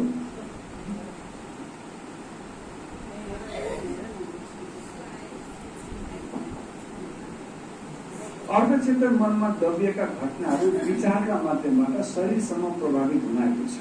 मतलब अर्धचेतन सबकन्सियस माइन्डमा कुनै घटना घट्यो भने, तपाईँको माइन्डमा स्ट्रोक भयो भने, यहाँ चोट लाग्यो भने, यहाँ लागेको चोट शरीरमा छापाछुल्ल भएको हुन्छ। एकैचोटि शरीरमा आउँदैन, पहिला यहाँ घटना घट्छ, यहाँ घटित हुन्छ, अनि बल्ल शरीरमा आउँछ। पेट्रोल एकैचोटि बाहिर पोखिँदैन, पहिला भाँडामा भरिन्छ। भरिँदा पनि हालिरह्यो पेट्रोलवालाले भने, पेट्रोल पम्पवालाले भरिदिइरह्यो भने, अब ट्याङ्की भरिएपछि पेट्रोल के हुन्छ पोखिन्छ। हो, सप्रेसनको अवस्था जुन बाहिर आउँछ, टोलाएर बस्ने, कोही खाएको खाइ गर्ने, कोही खाँदै नखाने, कोही चप्पलै नलाइदिने, कोही बडबडाई गर्ने, कोही भुकिएर चाहिँ प्रेसर कुकर हिर्काउने आदि आदि। त्यो जम्मै भनेको पेट्रोल पोखिएको अवस्था। अमेरिकामा 24 वर्षको एउटा बच्चालाई भोलि बिहान 8 बजे सुसाइडलाई फाँसी दण्ड दिने भन्ने घोषणा भएपछि त्यहाँको मनोवैज्ञानिकहरूले त्यहाँको सरकारलाई भनेछ, यत्तिकै झुन्ड्याएर मार्दा भन्दा हामीलाई दिनुहोस्। यो बारम्बार नेगेटिभ एफर्मेसन हुन्छ, नेगेटिभ दबाब दिएर, नेगेटिभ कुरा सुनाएर उसको ब्लडमा कस्तो किसिमको रियाक्सन आउँछ भन्ने विषयमा हामी रिसर्च गर्छौँ। रिसर्च गर्दा सफल भयो भने त्यसलाई फाँसी दण्डबाट मुक्ति दिने होला। त्यही गरी मरिहाल्यो भने उसैको नामबाट एउटा एउटा एउटा एउटा थिसिसको नाममा त्यो रिसर्चको नाम राखिदिउँला भन्ने भएपछि सरकारले भनेछ त्यो युवकलाई पनि अनुमति दिनुपर्छ। युवकलाई गएर भनेछ हामी एउटा रिसर्च गर्छौँ, मानसिक रूपमा तिमीलाई आघात बनाएर शरीरमा कस्तो असर पर्छ भन्ने कुराको रिसर्च गर्छौँ। रिसर्च गर्दा एउटा साँपले डसाउँछौँ, डसाएको बेलामा मरिहालेनौ भने तिमीलाई फाँसी दण्डबाट मुक्त, मरिहाल्यो भने तिम्रो नामबाट रिसर्च पेपर तयारी गरिदिन्छौँ। अब हुँदैन भएको मै गर्नुपर्छ के सुन्नु तपाईँले काम गर्छ। ओके, अब त्यो युवकले के सोच्यो भने यसै मर्नु उसै मर्नु, बाँचिहाल्यो भने भइहाल्यो, मरिहाल्यो भने नाम रहने भयो भन्ने भएपछि आँखामा पट्टी बाँधियो, धेरैपल्ट उसलाई एफर्मेसन दिन थाल्यो। अब यति नजिक आइसक्यो, अब जिब्रो निकाल्दैछ, अब डस्ने गइरहेछ, डसिनै सक्यो भन्दाखेरि त ठ्याक्कै दुईवटा पिन ल्याएर चाहिँ सियो औँलामा बोक्दिए खतरा खतरा गऱ्यो, नभने 10 मिनट मर्यो। मान्छेको शरीरमा 4 घण्टासम्म रगतले एक्टिभ हुने खेलिरहेको हुन्छ, मुटुले काम गरिरहेको हुन्छ। मरेपछि पनि 3-4 घण्टा काम गर्छ। त्यसरी मर्ने बित्तिकै हात लाग्दैन मान्छे। त्यसरी शरीर सट्टै छोड्ने बित्तिकै फ्याक्टै अपरेसन सब यो पोस्टमार्टम गरेर उसको ब्लड टेस्ट गर्दा होल ब्लडमा साँपको विष, त्यसलाई भेनम भन्छ, भेनम फैलिसकेको रहेछ, साँपको विष बनिसकेको रहेछ। तर गाडेको त के थियो? पिन। अब गाडेको औँलामा पिन, शरीरमा फैल्यो विष, कसरी हुन्छ भनेर अनुसन्धान गर्दा मेन्टल स्ट्रोक शब्द मैले के भने मेन्टल स्ट्रोक भनेको दिमागमा परेको चोटले शरीरमा भएको रगतलाई पनि विष बनाउन सक्छ भन्ने पेपर, रिसर्च पेपर अहिले हामीले अध्ययन गर्न पाउँछौँ। भनेपछि मान्छेको रोग किन लाग्छ भन्दा यहाँ धेरै लडाइँ भएपछि लड्दा इम्युन सिस्टम कमजोर हुन्छ। इम्युन सिस्टम कमजोर भएपछि मान्छेको ब्लडलाई त्यसले पक्राइदिन्छ। ब्लडमा विकनेस ल्याएपछि सानो सानो कुराको रोग लाग्छ। रोग is nothing, is the symbolic of mental fighting. जति मान्छेको मनमा लडाइँ छ त्यति मान्छेको शरीरमा रोग हुन्छ। स्वीकार्न त मिहिनेत पर्छ, तर यथार्थै हो। अब शरीरलाई निरोगी बनाउन छ भने दाल भातमा ध्यान दिने होइन, ध्यान यहाँ दिने। दुनियाँको लडाइँ तामसिक छ, हाम्रो लडाइँ सात्विक छ। तर लडाइँ त लडाइँ नै हो, चाहे तामसिक होस् चाहे सात्विक होस्। के कसो अलिक बढी त भन्दैन। हाम्रो सानोसानोमा अलिक बढी पेट परेपछि बाथरुम जाने टाइम दिँदैन। त्यस्तो के छ भन्नु है फेरि। ओके, अब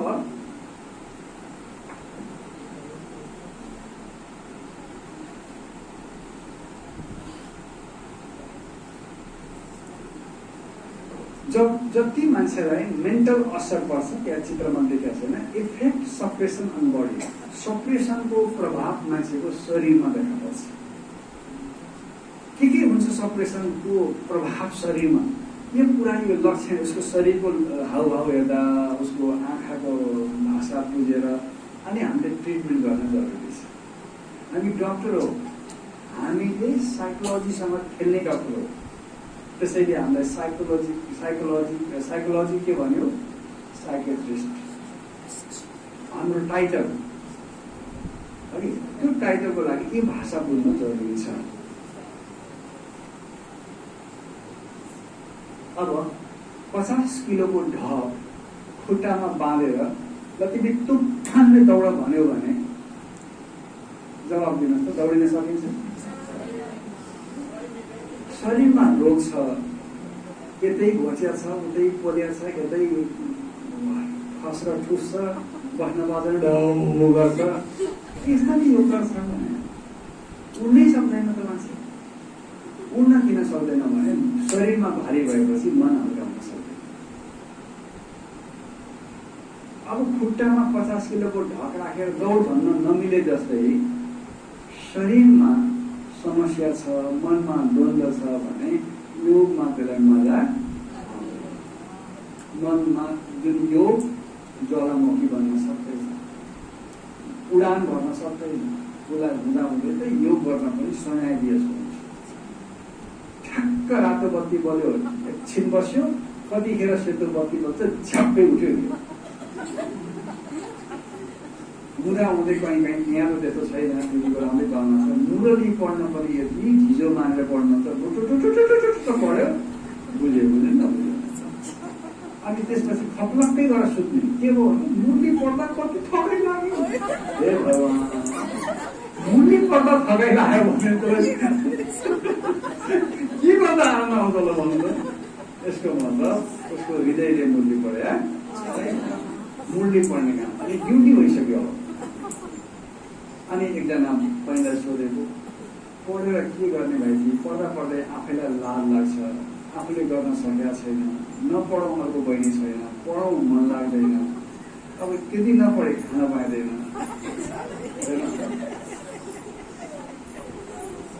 त्यसरी पनि समय बितिरहेछ। मैले कहीँको कुरा गरेको मात्रै हुँ, भोलि यहाँको कुरा भएर अन्त गर्न नपरोस्। त्यसरी बोजिलो भएर पढ्नभन्दा बरु धरती खाली गरिदिनु धेरै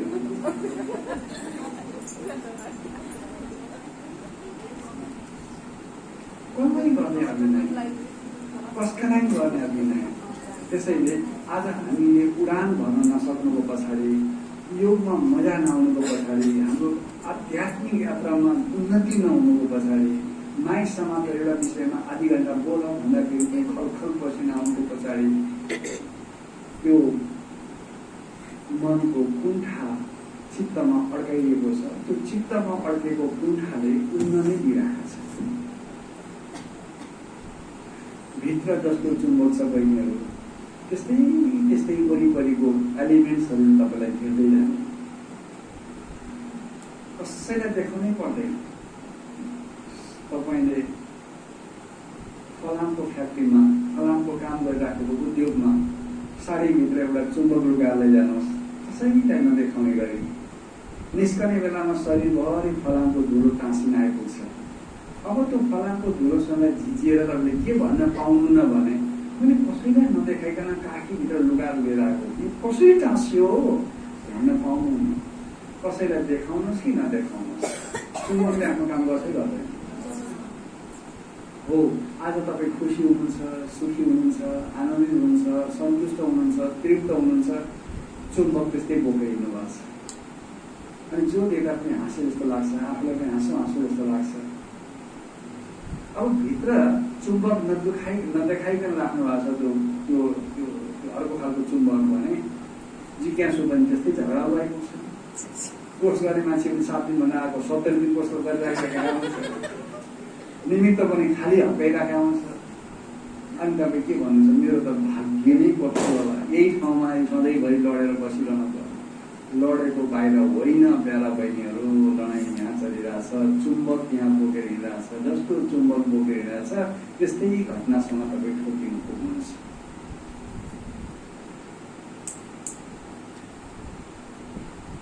एकजना बहिनीले भन्थ्यो, खै बाबा पनि कहिले जुङ्गा हल्लाएर हाँसे जस्तो लाग्छ, कहिले रिसाएर फुले जस्तो लाग्छ। मैले त्यही भनिनु भन्दा त्यो बाबा निर्दोष फोटो न के जुङ्गा हाल्यो न फुल्नु, त्यो बाबाको अगाडि एकदम फ्रेस भएर गएको दिन बाबाको जुङ्गा हल्लेर हाँसे जस्तो लाग्छ। आफै मुडा भएर बजाएको बाबा पनि मुडा जस्तै गरेको। Outer is the reflection of inner. Outer is the reflection of inner. बाहिर जे घटनाक्रम देखिरहेका छौँ त्यो भित्रको प्रतिबिम्ब मात्रै। What you are inside, that is reflected outside. तपाईँ हामी जे भित्र छौँ त्यस्तै परिघटनासँग हामी ठोकिन पुग्छौँ, जोडिन पुग्छौँ, हातेमालो गर्न पुग्छौँ। त्यसैले अब हामीले के कुरा बुझौँ आजदेखि यो वर्षको दशैँबाट भने दोष बाहिर छैन। सबैले भन्नुहोस् त, दोष बाहिर छैन, छ भने मै भित्र छ। दोष लाउने मान्छे आध्यात्मिक हुनै सक्दैन, सेतो दुवा लाउने लायकै हुँदैन। दोष लाउने स्वभाव छ भने बरु सेतो कपडा पनि दोष पनि सँगै नदीमा बगाइदिएर बाँकी जीवन बिताएको हुन्छ। Complaining is not spirituality. दोष लगाउने मान्छे, अर्कालाई आरोप लगाउने मान्छे आध्यात्मिक हुनै सक्दैन। यदि दोष लगाइरहेछ भने उसले आफ्नो कुण्ठालाई व्यवस्थापन गर्न सिकेको छ। सप्रेस छौ, सप्रेसनको विस्तारित रूप हो दोषारोपण। म अलिक गहिरो कुरा गर्दैछु। के भने अन्तिम वाक्य भन्नु त, दोषारोपण के रहेछ? सप्रेसनको विस्तारित रूप रहेछ। कुण्ठालाई दबाउन कुण्ठालाई व्यवस्थापन गर्न नसकेपछि मान्छेले अरूलाई दोषारोपण गरेर भए पनि कुण्ठालाई पृष्ठपोषण गरेर बसिरहन्छ। त्यसैले आजबाट नो कम्प्लेन। हात उठाउनु सबैजना, नो कम्प्लेन। कसैले पुरै उठाएको छैन, केही बाँकी छ कि? Thank you.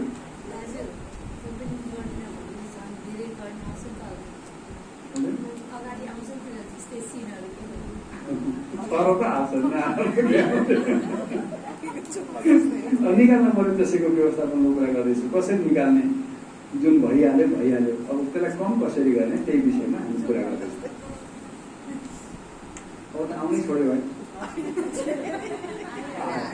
हेर्नुहोस् त, एउटा बुहारीले विवाह गरेर गएपछि मनमा के कल्पना गर्छन्? मेरो श्रीमान यति सज्जन छ भने मेरो श्रीमानको आमा पनि साँच्चीकै भलाद्मी होला, मलाई माया गर्ला, मलाई छोरी जस्तो व्यवहार गर्ला, एउटा मान्यता बनाएर गएको हुन्छ। तर सानो कुरा भुल भएपछि जब सासूले हप्काइदिन्छ, अब बुहारीसँग 3टा मात्रै अप्सन बाँकी रहन्छ। कि त ऊ लड्न पर्यो, लड्नलाई भर्खरै बिहा भएर आएको छ, इज्जतै दिएन, भागौँ, जिन्दगी सुरु नै भएको छैन। अब बुहारीसँग एउटा मात्रै अप्सन रहन्छ, जे भए पनि हजुर हजुर हजुर हजुर हजुर हजुर हजुर। त्यो हजुर हजुर सहेको नहुन पनि सक्छ। सहनु र दब्नु फरक विषय। कतिले नबुझेर सहेकोलाई नै, यसरी दबाएकोलाई नै सहेको भन्छ। यही यसैको मात्रा बढी हुँदै गएपछि उसले के पनि देख्दैन। उसको न्युरोन्स भन्छ दिमागको नसबत्तीलाई, न्युरोन्सहरू निम्न थालेपछि पुरै अन्धकार देख्छ। अनि सप्रेसन पछाडिको अर्को अन्तिम अवस्था भनेको सुसाइड। जति बढी सप्रेस्ड उति बढी सुसाइड। बेलामै यो सप्रेसनको व्यवस्थापन गर्न तपाईँ हामीले पनि सकेनौँ र चाल पाएनौँ भने सेतै लुगा लगाउनेहरूको पनि सुसाइड गरेको सङ्ख्या घट्दो छैन। म आफैले 2-3टा केस टिभी गरिरहेको छु। हुनहार बहिनीहरू हाल्नुभयो नदीमा, नायक नदीमा। अनि त्यसपछि बाबुआमाले त्यसैलाई नै क्यास गरे कि त सास ल्याऊ, कि त लास ल्याऊ, नभए 10 लाख ल्याऊ। कत्रो ठुलो समस्या। रात हामी ढुङ्गामा खोज्दै हिँडेका छौँ। आफै लुनाबाट लडलाड भइसक्यो, जाडोको बेला छ, अन्धकार छ, लास खोजिदिनु परिरहेछ। संसारलाई मुक्ति दिन निस्केको हामी अन्तिममा लास खोज्न पनि समस्या परिरहेका छ। त्यतिखेर व्यक्ति त गयो, तर संस्थालाई कति ठुलो धब्बा लाग्यो। आज पनि टाउको उठाएर बोल्न गाह्रो हुन्छ। संस्थामा जोडिएपछि सस्तो व्यवहार गर्न पाइँदो रहेछ। अब तपाईँका लागि मात्रै बाँच्ने र मर्ने भन्ने कुराको निर्धारण गर्दो रहेनछ। You are for God. हामी एउटा ठुलो विराट यात्रामा निस्केका यात्री। तपाईँको इच्छाले अब केही हुँदैन। अब एउटै कुरो बाँकी रह्यो। हिजो जानेर नजानेर सेतो लगाउनुभन्दा अगाडि या सेतो लगाएपछि कुनै कारणले हाम्रो चित्तमा घाउ बनेर बसेको छ भने त्यसको बेलामै ट्रिटमेन्ट गर्न जरुरी छ। शरीरमा सब्जी केलाउँदै गर्दा चक्कुले हात काट्यो भने टेप राख्न हुने, डाक्टरकोमा गएर केको सिरिन्ज लाउन हुने, अनि चित्तमा बनेको घाउको ट्रिटमेन्ट नगर्ने हो भने भोलि गएर मेन्टल डिसअर्डरको समस्या हामीलाई पनि हुन्छ। आश्रममै बसेको मान्छे यदि डिप्रेसनको रोगी छ भने बाहिरको जिज्ञासुलाई के भनेर कोर्स गराउने, के भनेर खुर्ती लगाउने, त्यतिखेर हाम्रो मुख बन्द हुन्छ। त्योभन्दा ठुलो अपराध केही पनि हुँदैन। त्यसैले बहिनीहरू हामीलाई हेर्दा भगवानको झझल्को आउनका लागि अब दबेर होइन, दबाएर होइन, सहनुको पनि दुईटा बाटो छन्। एउटा बाध्यताले, एउटा प्रेमपूर्वक। प्रेमले सहेको हो भने ऊर्जामा कन्भर्ट हुँदो रहेछ। बाध्यताले सहेको हो भने त्यो फेरि नेगेटिभ ऊर्जा भएर बढ्दो रहेछ। दुई प्रकारको ऊर्जा हुन्छ, पोजिटिभ ऊर्जा, नेगेटिभ ऊर्जा। पोजिटिभ भाइब्सले मान्छेलाई उडानतिर लैजान्छ, नेगेटिभ भाइब्सले मान्छेलाई डुबाइदिन्छ। ओके, यहाँसम्म ठिक छ? तपाईँ बसेको कुर्सीमा तपाईँको नजिकको साथीलाई बसाएर तपाईँ कुर्सी चेन्ज गर्नु गर्नुहोस् न। Change your chairs.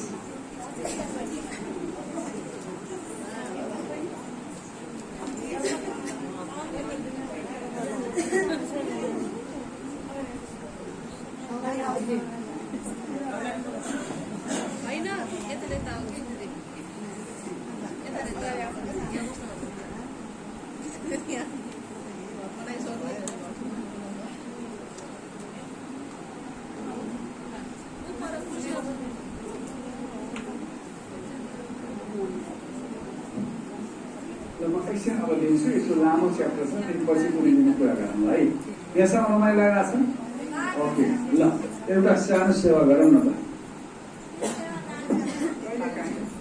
Morning walk गर्दै गर्दा या बिहानमा टाइम मिलाएर अब त्यसरी औँला फटाउनु सबैले सप्रेसनलाई निकाल्ने धेरै तरिकामा एउटा तरिका के हो, हाम्रो मनमा कहीँ दबेको ट्युमरहरूलाई कम गर्ने एउटा उपाय छ औँलालाई फटाउने। त्यसरी जोडले एकै गर्नु।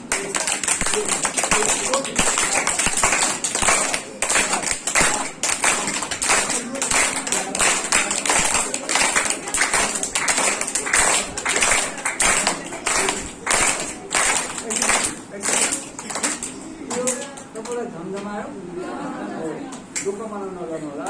जसको झमझमाएको छ उसलाई अहिले पनि कहीँ न कहीँ सप्रेसनको रोगी हुन्छ।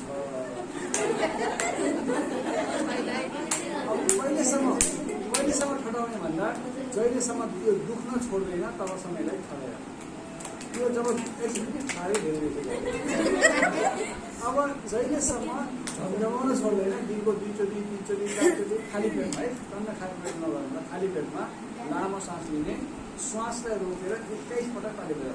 एक दिन यो झमझमाउन छोड्छ, मलाई अहिले छोड्यो बिहानमा खाली पेटमा है। यसरी औँला फटाउने, तपाईँले के गर्नु अस्तिले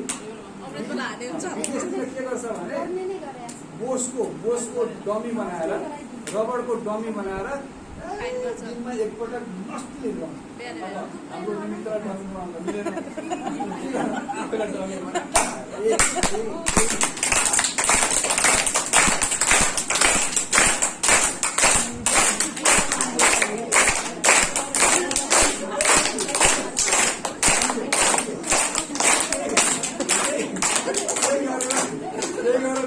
केही भनेर रिसियो पनि दिँदैन।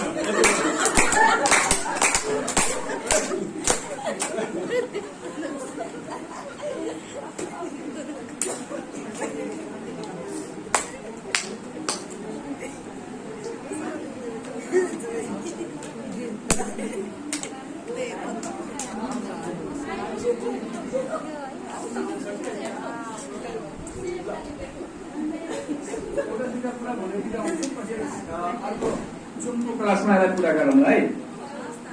मानसिक दबावको मनोविज्ञान। संसारमा सबभन्दा ठुलो भ्रम सहनु भनेको नै सप्रेसन गर्नु हो भन्छ। के यो दुईटै कुरा एउटै हो? सहनु र सप्रेसन एउटै कुरा हो कि अलग अलग कुरा हो? अलग अलग कुरा। सहनु बेग्लै कुरा हो, सप्रेसन बेग्लै कुरा हो। तर दुनियाँका मान्छेहरूले सहनु नै सप्रेसन हो, सहन हुँदैन भन्छ। तर बाबाले भन्नुहुन्छ सहन पर्छ, सहनु पर्छ, तर बाध्यताले हो कि प्रेमले हो?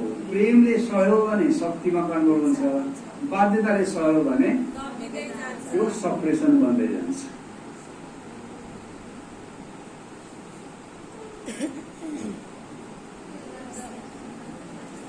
Cycle of suppression emotions, life cycles of suppression emotions भनेको हामी यो मात्रै जीवनमा होइन, यस्तो धेरै जीवनमा सप्रेसन हुँदै हुँदै हुँदै हुँदै संस्कार थपिँदै थपिँदै थपिँदै थपिँदै यहाँसम्म आइपुगेको छ। यो मात्रै जीवनको सप्रेसनको कुराले धेरै टाउको दुखाइ हुँदैन।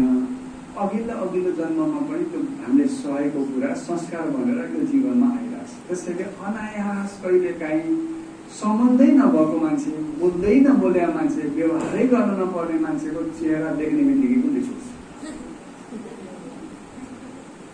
हो हुन्छ त्यस्तो। त्यस्तो किन हुन्छ भन्दा लाइफ साइकल सप्रेसन भन्छ। लाइफ साइकल सप्रेसन भनेको यो कयौँ जन्ममा कोही मान्छेसँगको त्यो सप्रेस इभेन्ट छ भने अहिले पनि दोहोरिन्छ। एकजना विराटनगरमा एकजना मेन्डा परिवारको दिदी हुनुहुन्छ। उहाँलाई जहिले पनि टाउको दुख्ने, भारी हुने, निराश हुने, यो गर्न मन नलाग्ने, बोली सुन्दा रिस उठ्ने। कयौँ ठाउँमा गएर उहाँले ट्रिटमेन्ट गराउनु, दबाई पनि खानु हो गर्दै गर्दै गर्दै गर्दै गएपछि लास्टमा उहाँको 6 जन्म अगाडि एउटा घटना घटेको रहेछ। त्यो घटनामा लिएर गएर त्यो लाइफ थेरापी रिग्रेसनमा लिएर गएर पछिल्लो जन्ममा लिएर गएर त्यही जन्ममा पुगेर त्यही उता ट्रिटमेन्ट गरेर त्यो सम्बन्ध काटिएपछि अहिले उहाँ फेरि उमङ्गमा गइरहनुहुन्छ। त्यस्तो पनि हुन्छ।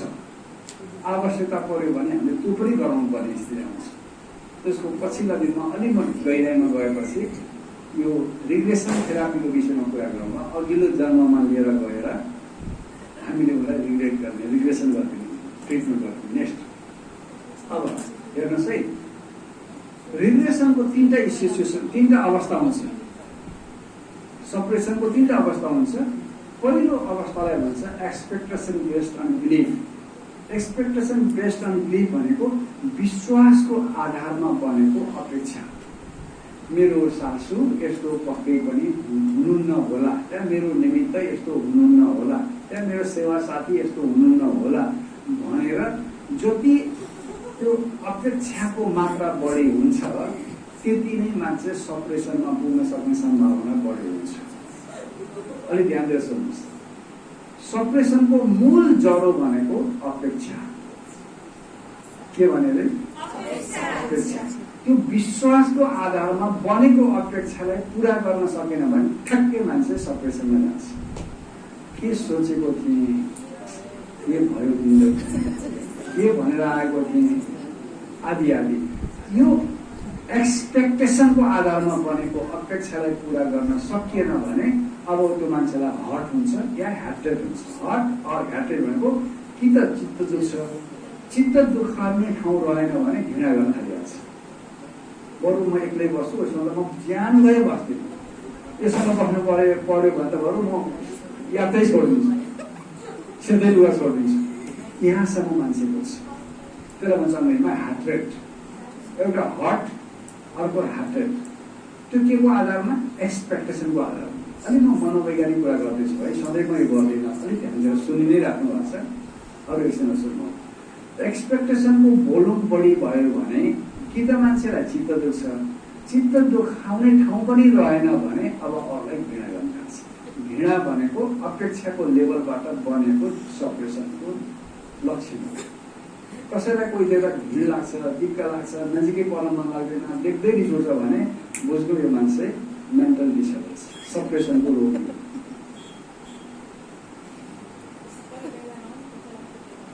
अब भाइ एउटालाई देख्नुहोस् या धेरैलाई देख्नुहोस्, लक्षण त भइ त हाल्यो। बिकज अङ्ग्रेजीमा के भन्छ, what you do one thing that you do everything. एउटालाई देख्दा हुन्छ भने सम्भावना अरूलाई देख्दा पनि हुन सक्छ।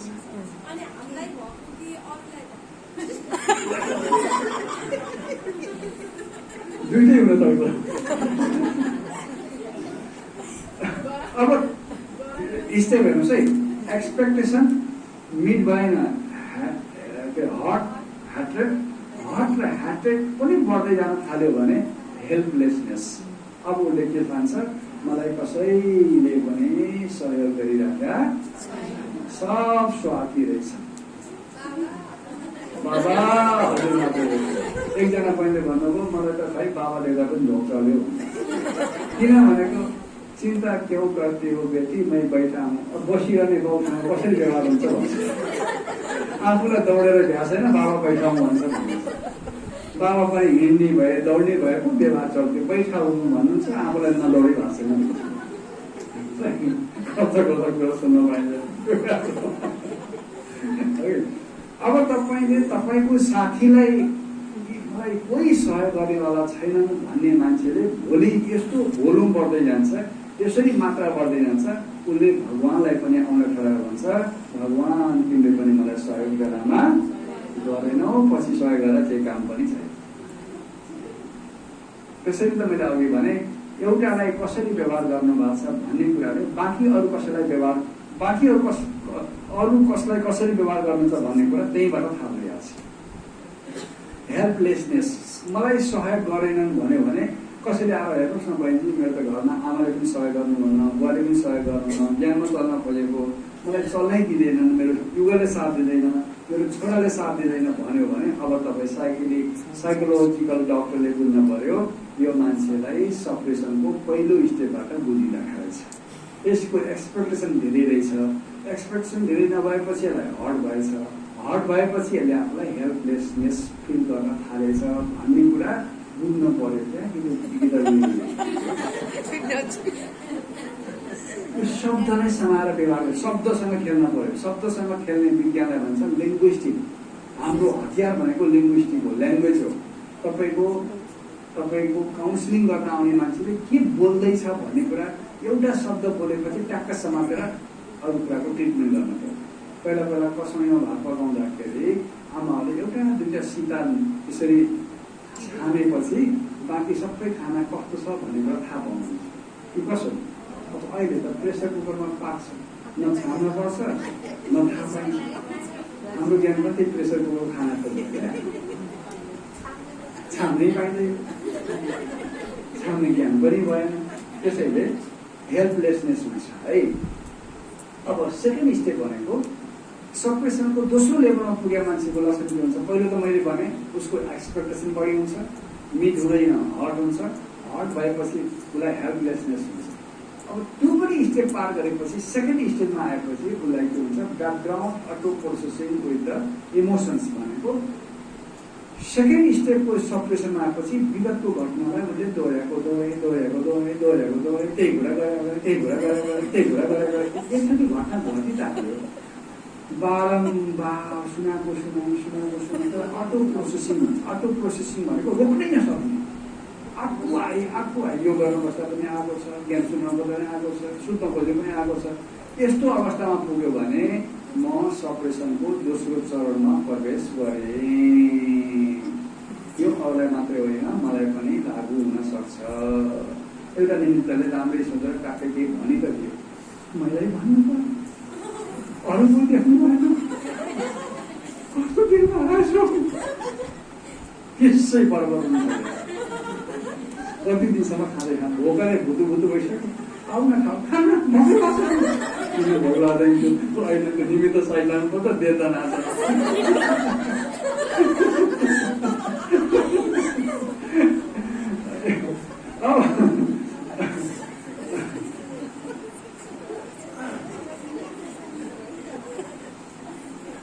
त्यसपछि उसको के हुन्छ भने अब उसको एक्सपिरियन्स इन्क्रिज इमोसनल हर्ट भनेको विगतमा घटेको पीडाहरूलाई पनि उसले जोड्न थाल्छ जब उसको अटो प्रोसेसिङ हुन्छ अब उसको विगतमा भएका घटनाहरूको माला बन्न थाल्छ अस्ति मात्रै होइन अस्ति त्यो कोर्स गरेर 3 दिन भएको त्यतिखेर पनि भनेर कहाँको घटनालाई ल्याएर जोडेर माला बनाउन थाल्छ मलाई थाहा छैन भन्छ यस्तो मान्छेको अब के गर्छ उसले भन्दा डाइभर्सन गर्न थाल्छ डाइभर्सन गर्न थाल्छ भनेको त्यो पीडालाई भुल्न नसकेपछि सुनेको नसुने गर्ने इग्नोर गरिदिने अनि गएर त्यसपछि तपाईँको डिले गर्ने डिनाइ गर्ने होइन अब उसको के अरे एकदम अनकम्फर्ट फिल गर्ने आदि एकदम मानसिक रूपमा थाकेको महसुस गर्ने बोल्न मन नगर्ने सुत्न मात्रै खोज्ने, घोप्टिएर सुत्न खोज्ने, पेट पढेर आएर सुत्न खोज्ने, पुरा निद्रा गर्न नसक्ने, यो सबै लक्षणहरू देखिन्छन् थर्डमा। अब यो सानो अक्षर छ। यस्तो मान्छेहरू के हुन्छ भन्दाखेरि अरूको अगाडि एकदम नाटकीय व्यवहार गर्छ, थर्ड स्टेपमा पुगेपछि एकदम ड्रामा गर्छ, छिनमा झुट बोल्छ, अरूलाई झुक्या भन्छ, आफू झुकेको थाहा पाउँदैन, अभिनय गर्छ, उतिखेर रोइ पनि हाल्छ, उतिखेर हाँसी पनि हाल्छ, एकदम इमोसनमा जस्तो पनि गर्छ, फेरि झरेक झुट पनि गरिहाल्छ। त्यसपछि अब उम्बाट पर्छ, कसरी हुन्छ यति छिटो कुरा ल्याएर त्यो कामै गर्छ, त्यो सेवै गर्न खोज्दैन, जसरी हुन्छ उम्किने मात्रै व्यवहार गर्छ, उम्किन खोज्छ।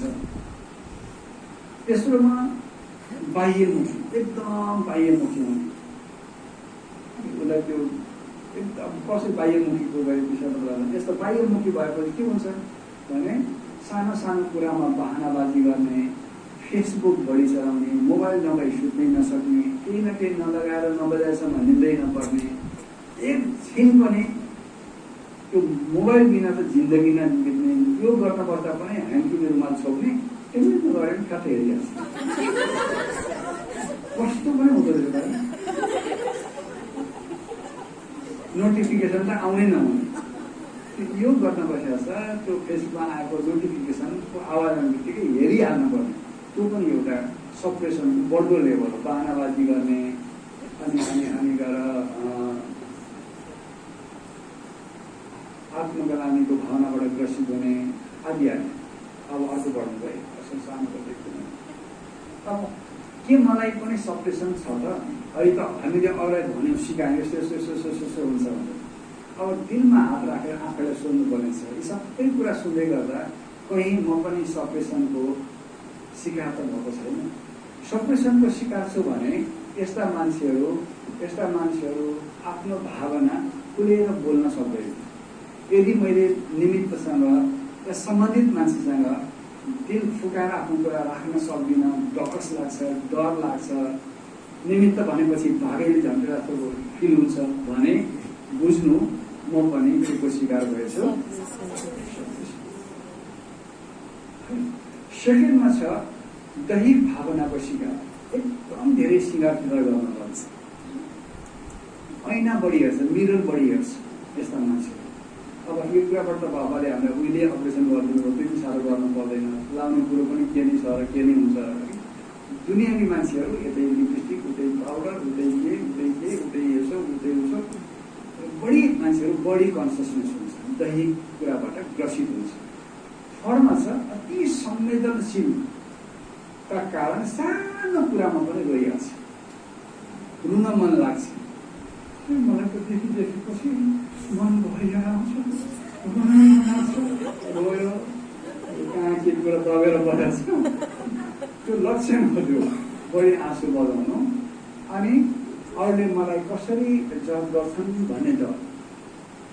जब सप्रेसनको लेभलमा पुग्छ, अनि मलाई के भनिरह होला भन्ने कुरा सोचेर ऊ डराएर बसिरहन्छ। म त ठिकै छु त, फलानाले मलाई कसरी बुझिरह होला, उसले मलाई पक्कै राम्रो भनेको छैन होला भनेर सोचेर पनि दुःखी भइरहेछ। हेर्नुहोस् त कहाँसम्म पुग्दो रहेछ मान्छे। सबैसँग राम्रो भन्न खोज्ने, त्यसलाई अङ्ग्रेजीमा गुड्डी पिपुल हुन्छ। गुड्डी पिपुल यता पनि ठिक, उता पनि ठिक, सबैतिर ठिक हुन खोज्दा ऊ सबभन्दा बेसी भइरहन्छ। सबै सम्बन्धलाई समान रूपले बुझ्न खोज्दा कुनै पनि सम्बन्धलाई उसले समानान्तर बनाउन सक्दैन, कहीँ कसैलाई पनि खुसी बनाउन सक्दैन। सबैसँग ठिक हुनेलाई बाबाको भाषामा मिठो मिया भन्छ, मिठो मिया मिठो, अब मिया मिठो। सबको अगाडि ठिक हुने खोज्छ, सबैलाई बेकु बनाएर आउँछ, तर ऊ आफै बेकु भइरहेको हुन्छ। 4 जना विद्यार्थीहरू जहाँ दिन जहाँ छोडेर फिल्म हेर्दै गएछ। अनि अब जाँच अब अलिक 1.5 घन्टा ढिलो भएपछि त जाँच दिन पर्दैन होला भनी ठानेर उनीहरू कपडामा अलि त्यो कालो सालो घसेर क्याम्पस सिम्पोमा पुगेछ। सर हेर्नुहोस् न, आउँदै थियौँ, 4 जनाले एउटी ट्याक्सी लिएर आउँदै थियौँ, अनि एउटा पाङ्रा पङ्चर भयो, निकालेर बनाएर यसो गर्दा आउन ढिलो भयो सर, सरी ल, हाम्रो इक्जाममा अब हामीलाई कन्सिडर गरिदिनुहोस्, हामीलाई हेरिदिनुहोस् भनेर पुग्यो। अनि टिचरले भन्नुभयो ठिक छ आज नदिए पनि भइहाल्यो तर कुनै दिनमा मिलाएर गरौँ अनि भन्दा कुनै दिन भएपछि दिन परेन भनेको ढुक्क भयो। 3 महिनापछि क्याम्पस सिलेक्ट होला रिजल्ट हुन 2 दिन बाँकी थियो। उसले भने मैले सामान्य एक्जाम दिनै पर्ने भयो तर धेरै अप्ठ्यारो क्वेसन गर्दिनँ, 2टा प्रश्न गर्छु, पास भयो भने तिमीलाई म उधार दिन्छु भनेपछि 2टा प्रश्न गरेपछि विदा दिदी 4जनालाई 4वटा प्रश्न राखेको छ। अनि पहिलो प्रश्न थियो तिम्रो नाम के हो, यो त ठिकै थियो, नाम त लेख्न पनि गाह्रो भएन। दोस्रो प्रश्न थियो तिमी चढेर आएको ट्याक्सीको कुन साइडको पाङ्ग्रा डुबेको थियो। 4जनालाई 4वटा कोठा राखेर जानु लाउँदा जवाब कति आएर हुनु किनभने उनीहरूको पाङ्ग्रा बिग्रेकै थियो। त्यो त क्याम्पसलाई बेको बनाएको थियो तर क्याम्पसलाई बेको बनायौँ भनेर खुसी भएर उठेकाहरू जहाँ दिन बस्दा 2टा क्वेसनमा पनि फेल भएर वर्ष दिन भनेको लस। हे मेरा बहिनीहरू दिदीहरू निमित्त टिचरहरू, यो ईश्वरीय यात्रामा अर्कालाई बेकुमा खोजेको भ्रममा आफ्नै जीवन बर्बाद भएको चालै पाउँदो रहेछ। नआउनु थियो आइहाल्यो, नखानु थियो कसम खाइहाल्यो, नखानु नलाउनु थियो लगाइहाल्यो। अब पनि बहानाबाजी कसका कसैको डरले आएको पनि होइन, कसैको डरले आएको पनि होइन, हो र कसरी रहरले नै आएपछि निचोरिएर गरेको राम्रो, मस्तीले गरेको राम्रो, कुनै कुनै कसुर बाँकी नराखी गर्नुहोस्, तपाईँको जीवन उडान हुन्छ। तपाईँलाई संस्था चाहिँदैन, संस्थालाई तपाईँ चाहिन्छ। नेक्स्ट, अब खुसी खुसीले सहेको हो भने त्यसले कुनै घटनालाई तुरुन्तै फुलस्टप लगाइहाल्छ। तुरुन्तै फुलस्टप लगाएर त घटनालाई सम्झिन नपर्ने अवस्थामा पुग्यो भने त्यसले सहेको भन्ने बुझ्न पर्यो। यदि दबाएको हो भने त्यही कुरा मनमा चलिरहन्छ, बारम्बार बारम्बार बारम्बार चलिरहन्छ। मनमा कुरो चलिरह्यो भने सप्रेसन भयो। फुलस्टप लगाउन सक्यो भने प्यासेन्स भयो। सप्रेसन र प्यासेन्समा फरक छ। सप्रेसनमा उसले कन्ट्रोल गर्न सक्दैन, प्यासेन्समा के हुन्छ? सेकेन्डमा छ सप्रेसनमा आफूले उसलाई हेल्पलेसनेस सम्झिन्छ, प्यासेन्स हो भने उसले ट्याक्कै निर्णय गरेर अनुभव बदलेर अगाडि बढिन्छ। सप्रेसन हो भने सम्बन्धलाई उसले कन्टिन्यू गर्न सक्दैन, काम पर्दा स्वार्थ पर्दा सम्बन्ध बनाउने, स्वार्थ पुरा भएपछि जयसिया देखेको नदेखेका, त्यो सप्रेसन भयो। प्यासेन्स हो भने सबै कुराको मूल्य चुकाएर पनि सम्बन्धलाई बिगार्दैन, सम्बन्धलाई नै सम्पत्ति सम्झेर उसले जोगाएर बस्छ। सम्बन्धलाई सम्पत्ति बनाउन खोज्यो भने पावर अफ प्यासेन्स भयो। यदि सम्बन्धलाई लामो समय मेन्टेन गर्न सकेन भने त्यो सप्रेसन हो। हामी एकदम सूक्ष्मको कुरा गर्दैछौँ, यो कसैको लागि होइन, तपाईँ हाम्रो कुरा गर्दैछौँ। जो मान्छे सप्रेसनको रोगी छ उसले हमेसा उसलाई दोषारोपण गर्छ, दोष मात्रै लगाइरहन्छ। जो मान्छेको प्यासेन्स बढेको हो, प्यासेन्सले त्यो कुरालाई कोपअप गरेको हो भने हरेक कुरामा उसको लजिक हुन्छ, तर्क सहित यथार्थपरक तरिकाले अगाडि बढ्छ, रिजन सहित अगाडि बढिरहेको हुन्छ। नेक्स्ट, अब हेर्नुहोस् त संसारमा कोही पनि मान्छे हेल्पलेस हुँदैन। नो वान, 79वटा ढोका बन्द भए पनि भगवानले बाबाले एउटा ढोका खोलिदिएकै हुन्छ। नेक्स्ट, अब सप्रेसनको 5वटा स्टेप हुन्छ। पहिला सप्रेसन, त्यसपछि डिप्रेसन, त्यसपछि काउन्सिलिङ, अनि एक्सेप्टेन्स, अनि टलरेन्स। अब यसको प्रोसेस हुन्छ। हिजोको सप्रेसनलाई म्यानेज गर्न सक्यो भने सहन हुँदो रहेछ, सहने कुरामा आइपुग्दो रहेछ। यदि सप्रेसनलाई म्यानेज गर्न सकेन भने त्यो विकृति रूपमा जान्छ, त्यो एकदम अग्लियर फर्ममा जान्छ, त्यो एकदम बिग्रिएर खत्तम कुहिएर जान्छ। नेक्स्ट, मैले अब अलिक छिटो गर्छु, तपाईँको टाइम धेरै गइसक्यो। अब यो सप्रेसनको 3वटा रिलेसन हुन्छ, विचार, भावना र घटना। कुनै पनि घटना घटित हुनको लागि पहिला विचारले भावनाको रूपमा भावनामा प्रवेश गरेर ट्रिगर गरिदिन्छ, टिक्क गरिदिन्छ। भावनामा टिक्क गरेपछि घटना घटिन्छ। एकैचोटि घटना घटिँदैन, विचार भावनामा प्रवेश गर्छ, इमोसनमा प्रवेश गर्छ, अनि एउटा घटना घटिन्छ। एकैचोटि घटना घट्यो हुँदै घटना घट्नलाई पहिला विचार आउनुपर्छ, विचार मात्रै आएर भएन, खाना खाँदै हुनुहुन्थ्यो। अफगानिस्तानको 16 वर्षको एउटा युवती बित्यो भने समाचार सुन्दै खाँदै हुनुहुन्छ भने खासै तपाईँलाई खाना गाँस बोक्न पर्दैन, खाएर। तर तपाईँको सानी आमाको छोरी जोसँग एकदमै समय मिलेर बस्नु भएको थियो, एउटै घरमा बस्नु भएको थियो, पढ्नु भएको थियो, कलेजमा पढ्नु भएको थियो, हिजो उसको दुर्घटना परेर मृत्यु भयो भने समाचार सुन्नुभयो भने खाँदै गरेको घाँस के हुन्छ? टक्कै रोकेर तपाईँ चिचाउनु। अघि रेडियोले अफगानिस्तानको कुरा तपाईँलाई घुसाउँदा इमोसनमा ट्रिगर गरेन, घटना घटेन।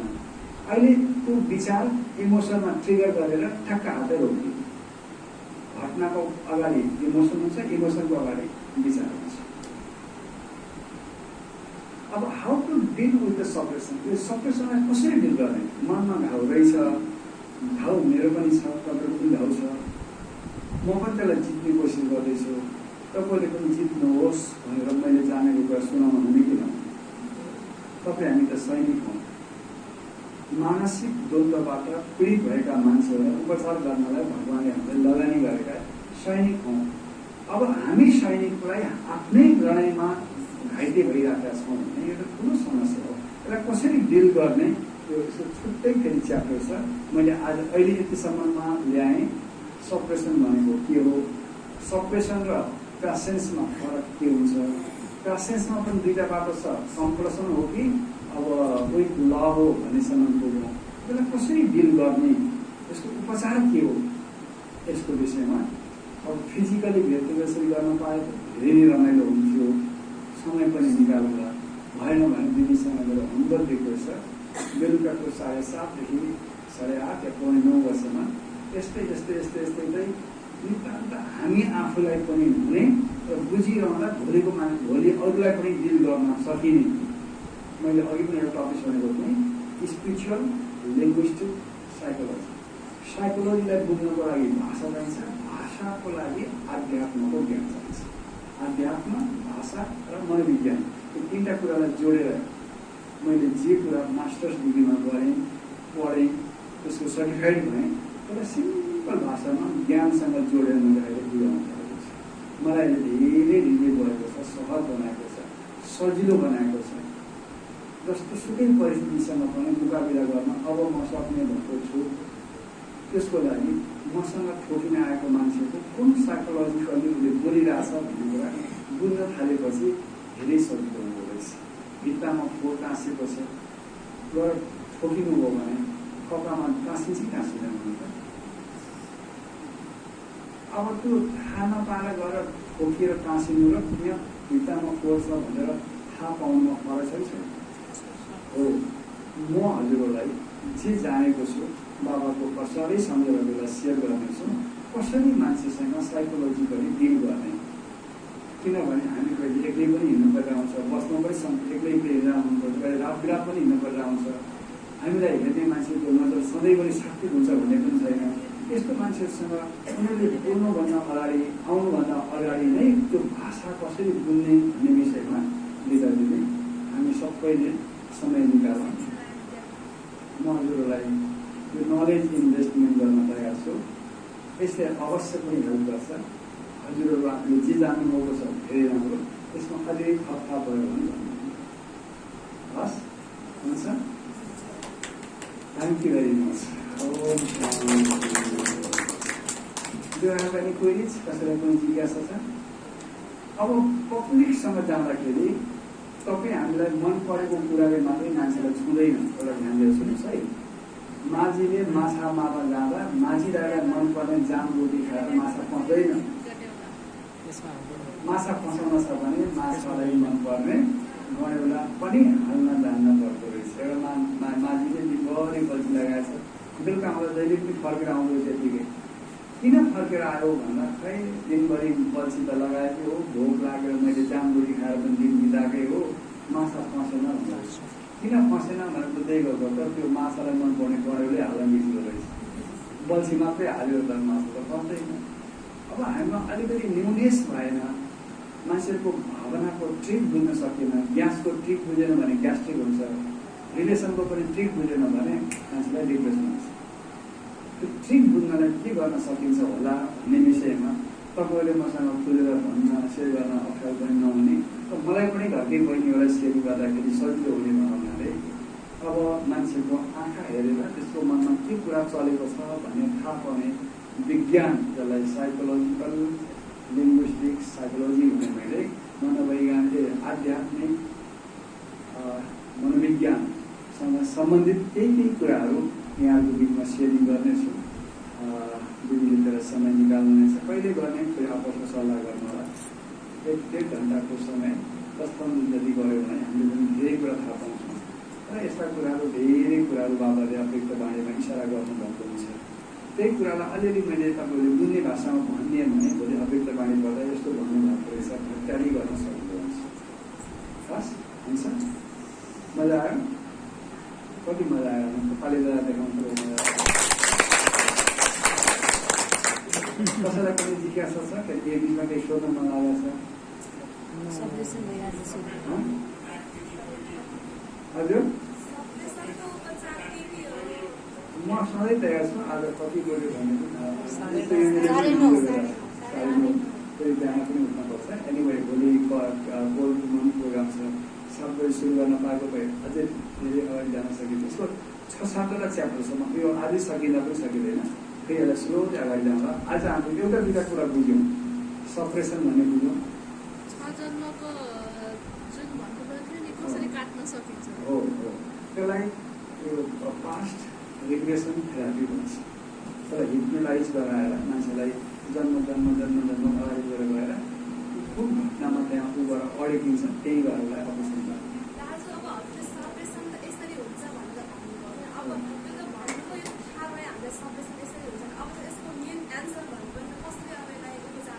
यत्रो भनेर राति 12 बजेसम्म बस्न सक्ने भए त म गराएँ। जानुपर्ने हुन्छ।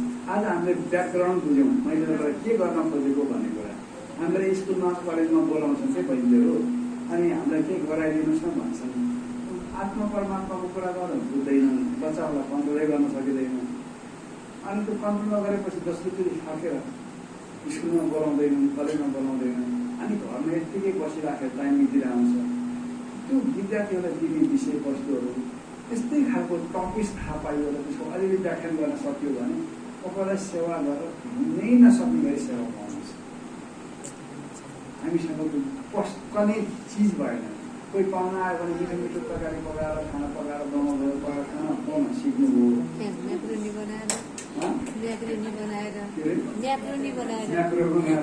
त्यसै गरी ज्ञानलाई पनि म्याक्रोनी बनाएर प्रस्तुत गर्न नसक्दाखेरि कहिलेकाहीँ प्रशस्त ज्ञान हुँदा हुँदै पनि अङ्ग्रेजीले त्यसलाई मेथोडोलोजी भन्छ कि मेथड नभएको हुनाले अलमलमा परेको हुँदो रहेछ। यसमा हाम्रो केही पनि गल्ती छैन। हामीलाई त्यस किसिमको ट्रेनिङहरू स्कुलिङहरू हामीले नपाएको कारणले पनि अलमल भएको। राम्रो लागेको छ, तर के राम्रो लागेको थाहा छैन, गरि चाहिँ राखेको छ। यो कुरो थाहा पाउन पनि मलाई 30 वर्ष लाग्यो। 30 वर्ष लागेर पत्ता लागेको कुरा म तपाईँहरूलाई दिन तयार छु। तपाईँहरूले अलिकति तपाईँलाई सजिलो हुन्छ। अब यो 2 विषयमा मैले काउन्सिलिङ भन्ने विषयमा MA गरेँ। त्यसपछि मलाई यसरी काउन्सिलिङ गर्नुपर्छ भन्ने थाहा भयो। समय मिलाउँ हजुरहरूलाई म नेपालमा पनि टप लेभलका काउन्सिलरहरूसँग उनीहरूको पनि 10-20 मिनटको क्लास राखेको थियो। बाँकी फेरि मैले अरू कुराहरू उहाँले भनेको कुरालाई पनि ब्रिफिङ गर्ने र हाम्रो डे टु डे जीवनमा घटित भएका घटनालाई कसरी एक्सपोज गर्ने, कसरी पस्कने भन्ने विषयमा केही कुराहरू सेयर गर्ने आशा र अपेक्षाका साथ तपाईँसँग सामूहिक रूपमा सबै सेन्टरमा गएर बोलाउन भेट्न पर्ने बहिनीहरूलाई एकैचोटि बोलाएर जुन किसिमको आजको साँझको सन्ध्या मिलन भयो त्यसको लागि दिदीले इसारा दिनुभयो। एकैचोटिमा बोलाउनु कति आउन पनि पाउनु भएन। जो आउनुभयो तपाईँहरूलाई पक्कै पनि केही न केही एहसास भएको होला। पछिल्ला दिनमा यसलाई सविस्तार गर्ने आशा राख्दै सबैको सुस्वास्थ्य दीर्घायु आरोग्यताको कामना साथ भाइटिकाको बेलामा भौतिक रूपमा आउनु नसके पनि सबैले भावनाको टिका लगाइदिन्छ।